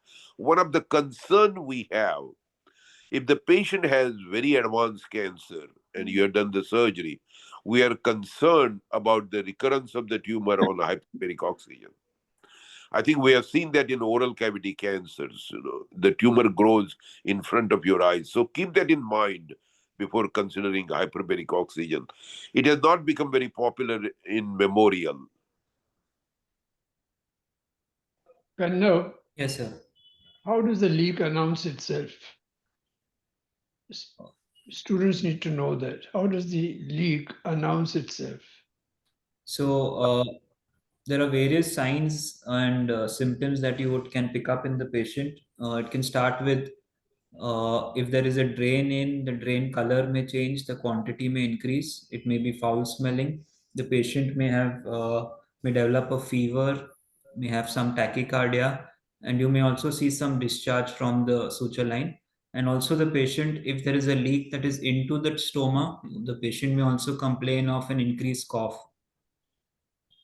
So these are signs. Very often you go into that room and you find that patient is coughing a lot. He's coughing because he's aspirating. The leak is directly directed into the tracheostome. Then you'll find that there is a foul odor when you enter that room. You don't want to go for rounds in that room. So these are the 2 things. Later on, you will get in the drain, it is turbid. And my own feeling is that once you know that there is a leak, it's best to go in and take corrective measures. A lot of these patients will need postoperative radiation therapy, and you sit in the hope that this will close. It will take a long time to close. So often the leak is directly at the level of the base of the tongue, where you close the pharynx and the base of the tongue. And that fistula takes a very long time to heal. So it's better to intervene early, find out where the leak is, and cover it. After suturing it, cover it with a flap and give the patient the best chance of. One of the things that I wanted to ask Kendrick is, when you put an ALT flap, does it not hamper the tracheostome with a huge bulk coming above the tracheostome and almost occluding it? Yeah, definitely. That can definitely be an issue. The patients will often look like a bullfrog afterwards, to be honest. We do some debulking of the ALT as well, which can itself be risky in terms of compromising the vasculature of it.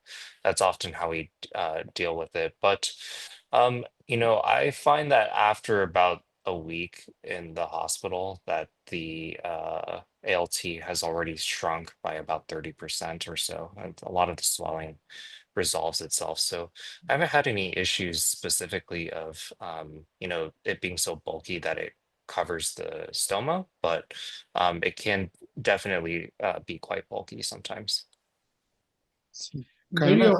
Very often I've tried to find out what is the acceptable leak rate and what is the leak rate that we have in good centers like the Tata Memorial, like the Memorial Sloan Kettering.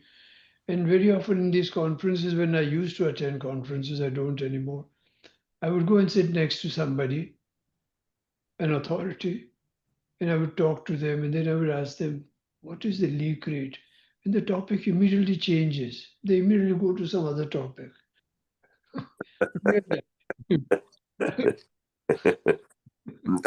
When you don't want to deal your correct answers, which Sir, Agarwals are there, JPs are there to blame, sir. So don't worry, sir.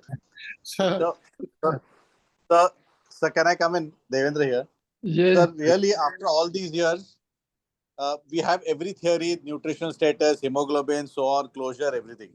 But I have not understood which patient will leak. You do the perfect closure, you're happy at the end of it, it leaks, and you do a bad closure, it doesn't leak. I mean, you think it may be a tight closure, I should have put in. I really don't know which patient will leak. So I don't know about others, but very, very difficult to say. As you correctly said, uh, world over the leak rates, I think, are the same because we don't know which patient is going to leak. But you always used to phone me, Devendra. You know, one of the thing I learned over when we used to do total laryngectomies late in the afternoon, you finish the case at about 7 o'clock, and you say, "Okay, let me just close primarily. Hope it will be fine." And then the patient ends up staying in the hospital for 2 months, and then you look back and say, "Gee, you know, it was 7 o'clock. I should have done it. I would have stayed in the hospital till 9 o'clock." And now the patient is staying in the hospital 2 months more. I think this is a learning curve. It is something that your experience tells you, and that's why we always say the good judgment comes from experience, but the experience comes from bad judgment. I keep telling Kannan, please re-explore. If you find a leak, just go in and please correct it. Do something. Don't wait on it. Sometimes he agrees, sometimes he doesn't. So do you think, sir, we need to have a nice chapter in any of the books on the leak itself? Yes, yes. Yes, I think we need to. We need to give our students some direction. We need Thank you, sir. some direction. Good suggestion, JP. Kind of a bit of medical oncology opinion here, as you asked. I was a young man, bad disease, and we have already talked about the kind of complications he will have only after even after surgery, acute and delayed. JP will give radiation. As a medical oncologist. Probably I'll be extremely reluctant to get chemotherapy and make his life more miserable during the treatment. And that would be my opinion. I think I will try to convince my colleagues and patients that please avoid chemotherapy.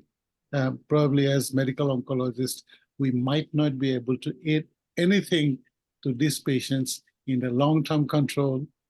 Forget about a cure.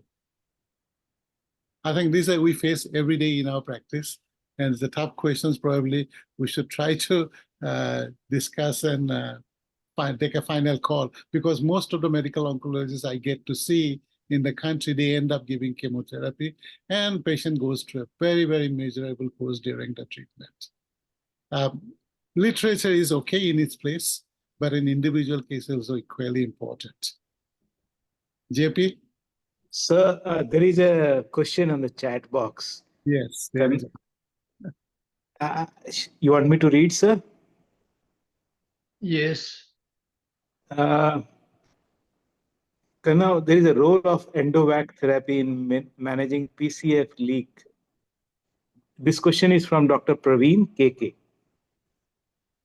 Any comments? I do not have any experience using the endovac therapy, but if Dr. Kendrick or Dr. Chalker have some experience. I have not actually. I've not tried that. I've actually thought about doing it for a patient before, but unfortunately, no experience. Is the endovac the one that's placed intraesophageal? Is that what he's referring to? No. I think it means negative pressure dressing. The one which Oh, okay, we use for just the the plastic external. surgeons I use haven't. the closed Yeah, negative I pressure. haven't. I always worry about it just drawing more saliva through. And just formalizing the fistula more by causing a increased granulation along the tract and potentially epithelialization. So I worry about that. I prefer to just stick with the packing.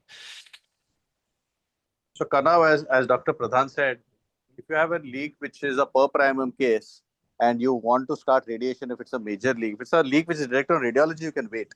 But if it's a clinically detected leak, an early leak, unlikely it's going to close very soon. And then this endovac, you have to go in early. Endovac sometimes may be used for post radiation, but we have not used it very often because we like to irrigate the wound, keep it open so that there's no collection below which can threaten blowout. So laryngeal cancer, I'm not sure we have we have used. At least I have no experience of using it, but I'm a little wary of using it. One point that I want to make when we are talking of leaks is, over the years, as I said earlier, the indication of putting a patch or augmenting the mucosa has got down, and that probably has led to little lower leak rates. Earlier, we used to, stretch the mucosa. Oh, this is okay, 2.5, this is 3, this will close. If you have resected a part of the pharynx, I think it's a good idea. Well, I have there's no literature to this, but I think it's a good idea to augment it. Getting good tissue rather than closing it tight is one point that I would like to make. Rather than closing it tightly, better to augment, because plastic surgery has now really improved, and we have plastic surgeons available. So one thing that I've changed in my practice over the years is decrease my threshold for putting in a patch or augmenting the mucosa.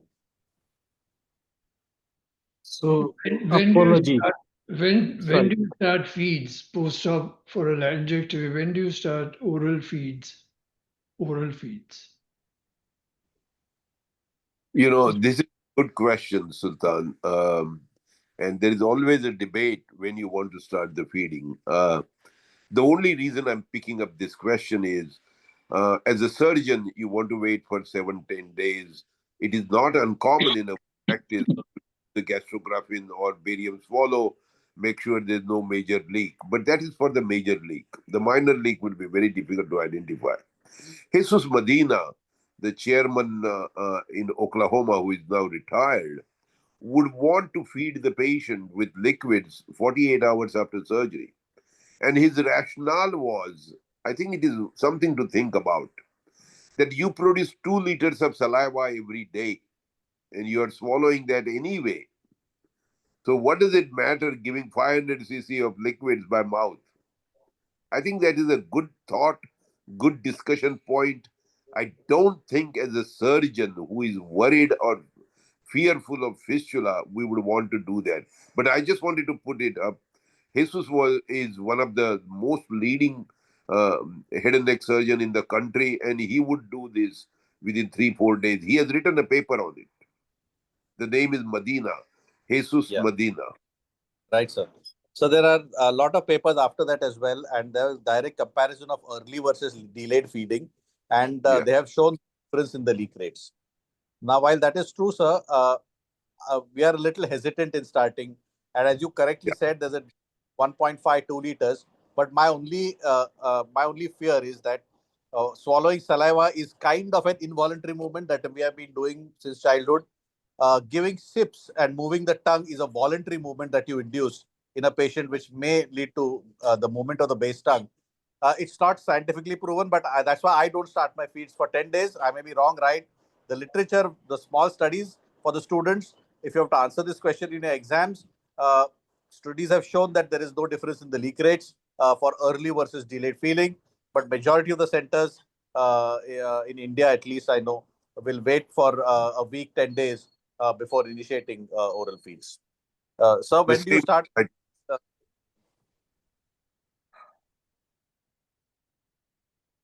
The advantage they feel giving oral feeds is that the mucosa inverts as you swallow the mucosa inverts, which is what surgeon is happy with. He doesn't want the mucosa to invert and a leak to cause. So there is Yeah. the principle of physics, I can't remember the name. When you swallow, the mucosa inverts and it reduces the leak rate. That's what they claim.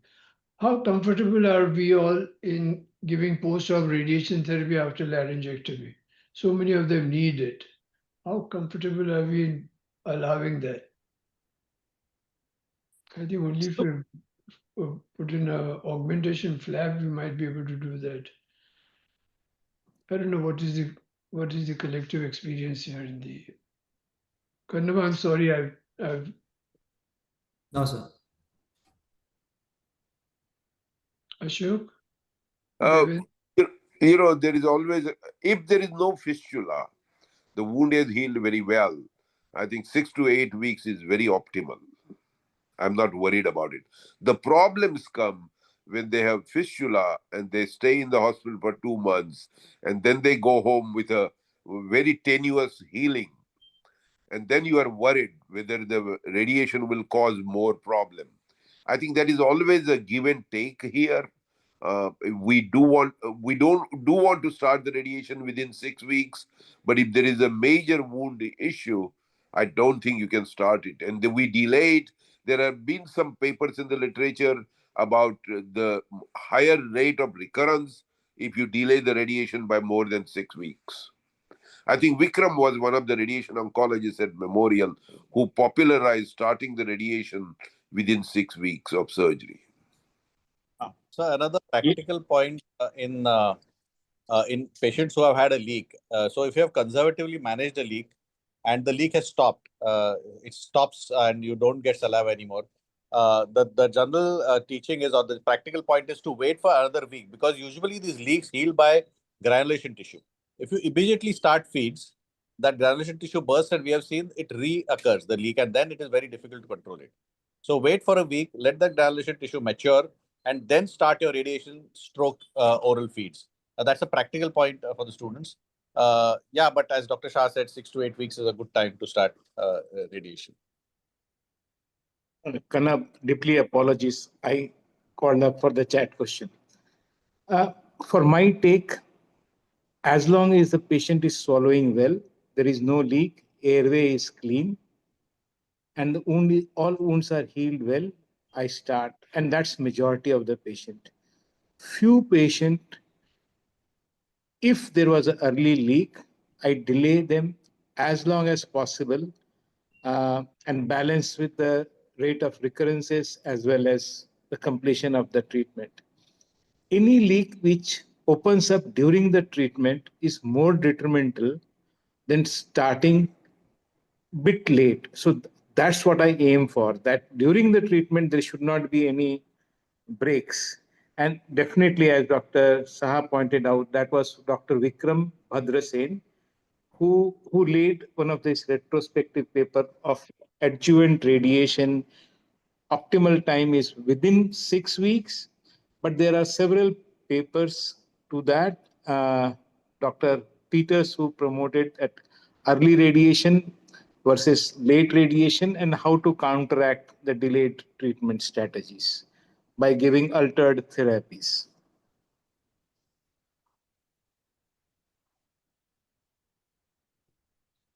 So if we can move on to the next case, this is probably Really? the last case that we'll take. This was a 61-year-old gentleman, businessman by occupation, complaints of hoarseness. This was his fiber optic laryngoscopy that showed a infiltrative growth at the anterior commissure, bilateral cords freely mobile. As required in anterior commissure lesions, he had imaging.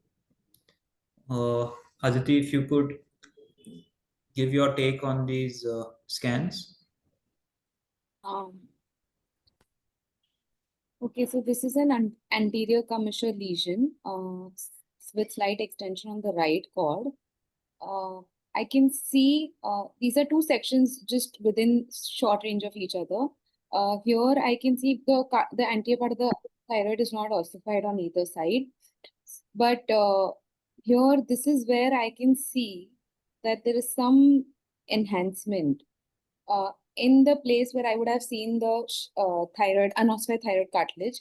And there is also bulging of the lesion anteriorly, further from the margin of the thyroid cartilage. So this is where I think there is some amount of cartilage invasion and suspicious extralaryngeal spread.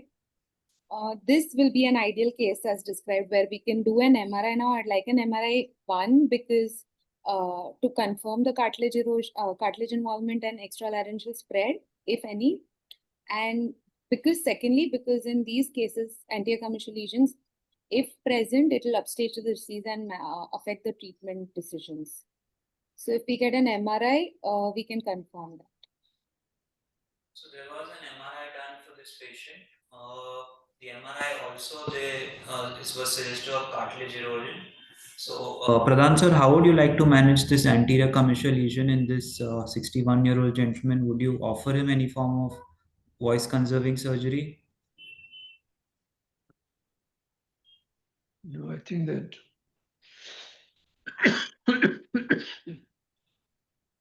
I think that total laryngectomy is probably the best option. There is an option of doing a supracricoid partial laryngectomy with a cricohyoidopexy or hyodoepiglottopexy for this case. But it has all those problems of post-op period being very strenuous, the voice quality not being good, but cure rate's good. If you do a laryngoscopy and see that if you do a 0 degree and see that the subglottic spread is minimal, then this is a case that can be treated with a supracricoid partial laryngectomy. The other option is a total laryngectomy. I think Dr. Chopra. Yes. we've done a supracricoid on him. Yes, sir. Yeah, okay, all right. Certainly, I think I am offhand here, sir. I don't want to venture out. That is one. And secondly, Kanav, there is some questions in the chat box for you. Yes, sir. Dr. Chokar, Uh, your Agarwal, before we go ahead to the chat box, yeah, I agree with sir that this is one of the few indications again left for anterior commissural lesion with cartilage erosion. You can do a conservative laryngeal surgery provided the pulmonary functions are good, so on and so forth, because there will be some either aspiration initially to begin with till the patient regains his swallowing therapy. Question to Dr. Agarwal: cartilage erosion in 0 patient, minimal exolaryngeal spread. We've done a supracricoid. Can we avoid radiation with a clean surgery, or you would like to radiate this patient because it's a T4? Uh, Because See, if it is a after minimal, conservative surgery, will push the patient back. thanks, Chokar. See, cartilage invasion and there is a exolaryngeal spread. So these are likely to have a higher chances of recurrences. And that's the reason a post-op adjuvant was given in historically. But since these patients have a lot of problems in the post-op, right? So most of the time they get delayed and delayed because of the aspiration. And my adjuvant treatment further cause the morbidity of aspiration. So I think we now realize that uh, whatever we do, we don't increase the morbidity of these patients. But having said that, definitely these patients will require some form of adjuvant treatment from us. Yes, sir. Kanav, did you radiate this patient post-operatively? that is something that I wanted to bring up is the tolerance. Oh, sorry, I stole your thunder. Sorry. No problem, sir. Apologies again for my side also. Very few partial laryngectomy procedures tolerate post-operative radiation therapy. Right. I concur, completely concur. Because of the swallowing issues and the aspirations. And they don't complete the treatment in the optimal time. So we are the losers on both the sides. No, the mucosal post-radiation mucosal edema is a problem. It's not so much aspiration. Yes, sir. Yes, sir. Post-op mucosal edema That is Roger's okay. quality of voice also. Agree, sir. So, Kanav, again, a point to think over, as Dr. Pradhan initially, when he saw this CT scan and the description said a total laryngectomy, and that you should keep that in mind. Though technically supracricoid is feasible, for a better control, maybe in this patient with cartilage erosion, 64, exolaryngeal spread, maybe he'll do better off with a total laryngectomy and postoperative radiation therapy rather than a supracricoid. If it was only an anterior commissural disease close to the cartilage, is supracricoid still can be an option with little minor cartilage erosion. But with exolaryngeal spread, I would add radiation therapy with supracricoid becomes that much more difficult. So a very call to take, but I would then go ahead with total laryngectomy with postoperative radiation therapy for disease. With both vocal cords so freely mobile, posterior part of the larynx so very good, One doesn't, Very and difficult, but and the local regional control rates with supracricoid partial laryngectomy are extremely good. The best local control rates that any partial laryngectomy can give, upwards of 90%. I agree, sir. But right, sir. But considering it was exolaryngeal, in the olden days when CTRT was not there, supracricoid was for an anterior commissure lesion, which was either a bifrontal or a supracricoid, extending to the cords. But with the exolaryngeal cartilage invasion, as Dr. Agarwal said, this patient would better off with a better control with postoperative radiation therapy. Keeping that in mind, I said maybe a total laryngectomy would, but certainly supracricoid will be in the decision making when you're taking the decision. True. True. So there are a couple of questions in the chat. One by Dr. Praveen is, I think, management of the thyroid gland during a total laryngectomy. Let me take that because this has been a subject of debate over last 40 years, and we have seen through that. So one of the things we need to appreciate is the thyroid gland is right next to the cricoid cartilage. Can the tumor come through the cricoid cartilage and invade the thyroid gland? That is something you have to determine before operation or during operation. Those are the cases where you would take one lobe of the thyroid. Try to avoid taking out the entire thyroid for a variety of reasons. Keep in mind, why do we take the thyroid out? Either the proximity of the tumor to the thyroid gland or the invasion of the tumor into the thyroid gland, or more importantly, paratracheal lymph nodes, level 6 and 7 nodes. So it's the responsibility of the surgeon in the operating room to evaluate all these. If that is so, take one lobe out for a better oncologic procedure. Now, the problem is as follows. If you decide to take the whole thyroid out, now the patient is on thyroid medication for the rest of life, number one, and the risk of hypoparathyroidism is highest in this group.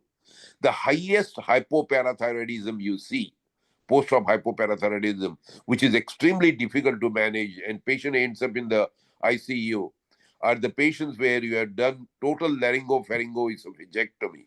You did the central compartment clearance, and all the parathyroid glands are damaged or removed. Those are very difficult problems. So be very careful when we talk about thyroid lobectomy or total thyroidectomy. Now, if both the lobes look clean and the tumor is truly intralaryngeal, I don't think you need to take the thyroid. So for the students, thyroid involvement, as Dr. Shah said, is high. It's about 40% in literature. It's higher when you have a subglottic disease, pyriform disease, or disease that is, as he said, nodes in the paratracheal area. Then you remove that half of the thyroid. The opposite thyroid is generally, in majority, 99.99% of the cases saved. So you remove only half of the thyroid in majority of the cases. You may not even do that if you have a supraglottic disease without central compartment nodal disease. Then these thyroids are never ever involved. Involvement occurs only when you have subglottic disease, pyriform disease, or paraglottic nodal disease. Only then you need to remove the thyroid gland. Very nice. And There was a question in the chat, maybe we can just bring it up. The role of Botox in pharyngeal fistula. I will summarize. There is hardly any data. All these adjuvant therapies, Botox, etc., are individualized. These are the frustrations of the surgeons. They don't know what to do, then use whatever is available. Instead of Botox, I use the Ganges water. It works very well. The holy Ganges. It will add up more infections, sir. No, that is the most purest water.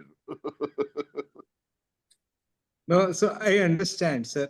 But exactly the question is how the Botox was used. If Dr. Kendrick can give some thoughts on that. I Dose, may have some idea. intervals. Oh, I usually start with 25 units per gland, submandibular and parotid. Um, you can go up to 50 potentially per gland as well. I try to go pretty conservatively at first just because it obviously can have the significant effect of too dry of a mouth and intolerable for the patient, but 25 is a safe starting point. Both the parotids, both the submandibular, Yeah, both the simulators, both the parotids. Yeah. or only on the weak side. I have thought about that. I don't think, I'm sorry, I'm you extending the know, question. yeah, no, I mean, I think because, oftentimes it's so often the base of tongue, I haven't thought about doing just one on the leak side. Because I feel like it's all going to end up in the same lumen anyway. So I often will just do both. I have sometimes done just submandibular glands too, just because of ease of access. But yeah. So, if I have some liberty, Kanav, can I ask one question? Sure, sir. Okay, so basically, parotid gets stimulated when we see food or the act of swallowing some food, etc. So, do you think we can decrease the dose to the parotids rather than just give it to some mandibular?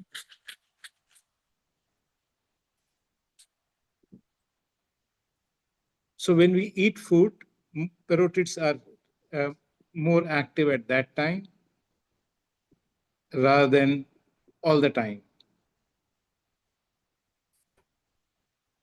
So, can we do some selective issues of not injecting the parotids? Or after injecting, how they have regained the function? Because otherwise, they will blame us. Radiation oncologists, you have made us dry. This Sir, I que- don't think this, much this, work Botox. this question To only answer arises. truly. This question only arises if you are sold on using Botox. No, sir. I'm trying to brace myself. You don't want to use Botox. Okay. So, have you seen more xerostomia in patients of Botox when after they have given radiation?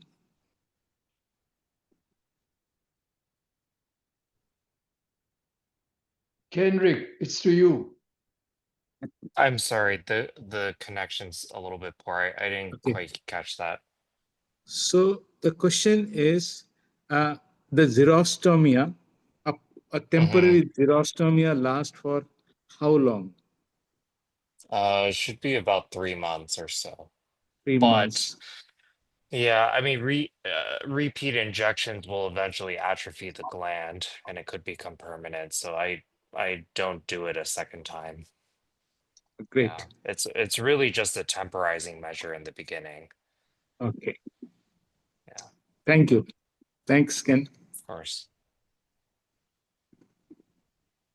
So if there aren't any further questions, I think we can end this session here. Any closing comments from Professor Shah, Dr. Well, my Pradhan? only closing comments are, I think we have made enormous progress, both in larynx preservation, organ preservation, and now something coming up with the immunotherapy. I think we are still on our learning curve. We learned quite a bit about organ preservation. I think Greg Wolf was one of our friends who started this, and it was pretty innovative. The pharyngeal or the hypopharynx trial was started by John Louis Lefebvre, who was a good friend of all of us. And I think that was probably a unique experience that even in hypopharyngeal cancer, early hypopharyngeal cancer, you can use organ preservation strategy. And we were able to preserve the larynx in 60% or 66%. The major question is it just the preservation of the larynx or or functional preservation? I think that is very important. And I think we learned over a period of time which are the right patients for total laryngectomy. One of the questions that comes up in the tumor board when patient presents with advanced larynx or hypopharyngeal cancer is am I just going to delay the total laryngectomy that patient invariably will need? I think that's the question that comes up. And I think Dr. Pradhan made it very well, explained it very well, that there is total laryngectomy is an indicated procedure in patients with very advanced laryngeal cancer or hypopharyngeal cancer who may be benefited with primary surgery rather than going the route of organ preservation and then considering surgery, which may be more complicating. So that is one other thing. I just want to bring up one other point, and we may not have time in future, but there is something called as functional inoperability. I think I just wanted to expand on that. You know, there is very little that we cannot operate. We can operate on anything and everything. Dr. Strong, who was the chief of head and neck service, used to say, you can do the guillotine operation and cure everybody, but that's not the right way to handle the patient. And there is a lot written or discussed about the functional inoperability. There is a very nice paper published from Amsterdam by von Baum, Balm, and he talked about functional inoperability. And the functional inoperability comes in with the consideration of age of the patient psyche, their understanding, the nature of the disease, and the future outcome. So the functional inoperability is something that we need to put in the equation, and that comes when you have stage 5 disease, more than very advanced disease. Technically, you can operate, but emotionally, you don't think you will be able to help the patient, and the tumor will recur. So those are some of the issues, Kanav, I wanted to bring up for the audience to think about when they go home. Thank you, sir. Dr. Pradhan? No, I think you've done the session both the sessions you've conducted very well. And all that our students need to know, you've highlighted them very well. And all the panelists also contributed very well. It's a very good thing. Very well conducted.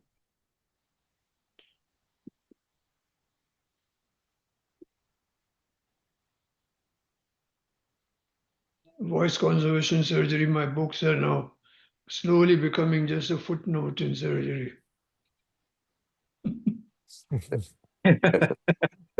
That's the progress that science has made, which is good. It's very good. So it's time for the other edition.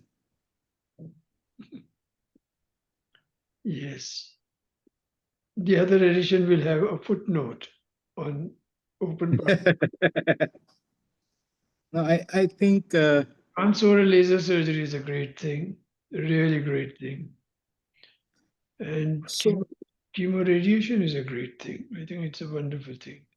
So if I have to give a take, sir, I think complementing the fiber optics, which has made our vision little more clearer. Yes. The imaging, I think Aditi has done a remarkable job. And I think we need to work on our imaging with radiomics and also something on molecular to understand which will work much better for the organ as well as function preservation. Though we are seeing the tip of the iceberg now, I think with the time, oral cavity will come down, larynx will increase. So we are in the business to help our patient much more to improve their quality of life. I think that's the take I will take at this time. Thank you, Kanav, for giving me the opportunity to be with legends here. Thanks, Devendra. Thank you, sir. Dr. Pradhan, Dr. Shah, can I make one controversial statement, a bit controversial? I think the pendulum has swung too much on organ preservation. Yeah. We need to select our patients better. I see that any T3, T4, stage 3, 4 straight away without thinking patients are being sent for organ preservation, especially hypopharyngeal cancer. Salvage is extremely difficult. Majority of them will die of aspiration, and that is why you have these increased mortality happening. So we have to be very careful in what we selected, as Dr. JP Agarwal correctly pointed out. Going ahead, personalized medicine will be the future. But organ preservation, we need to deal with it. I think we need to revisit it. We've swung the pendulum on the other side. We need to revisit it. In certain cases, partial laryngectomies, laser surgeries, and even total laryngectomies for that matter, serve the patient much better than organ preservation techniques. So I think it's time to revisit organ preservation techniques. Very true. Very true. It's a good caution that you have sounded, Devendra. Very nice. Dr. Tam wants to speak something, and the participants. I have And nothing that, to and add, that, but thank you for inviting me. and that, Devendra, that is the reason why I very often plead with Dr. Saikia to give neoadjuvant chemo for Yes, sir. biopsy. But they don't agree. They're not comfortable. They will love with 6, 8, 9 coming in, so they will love giving you a adjuvant. No, sir. It's a we really need to select, sir. So I'll tell you what selection I'm talking about. If I find a patient who's amenable to open partial laryngectomy or even to a near total laryngectomy, I don't want to do those procedures if he's going to respond to chemoradiation.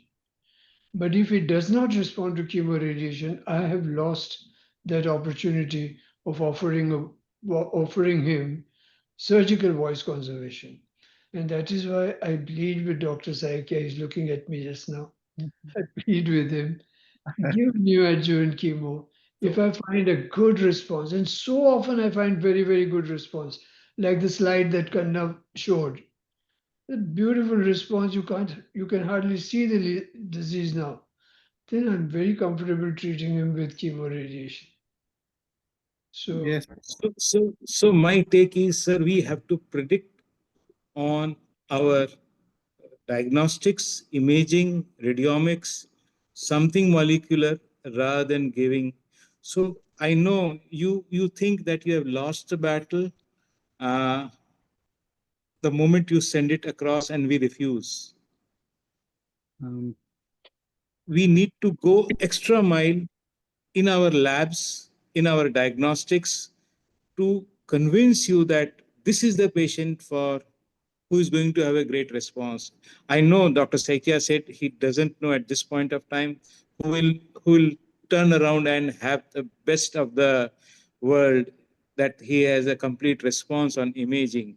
But we have to go extra mile to find out before even giving that injections and radiation, sir.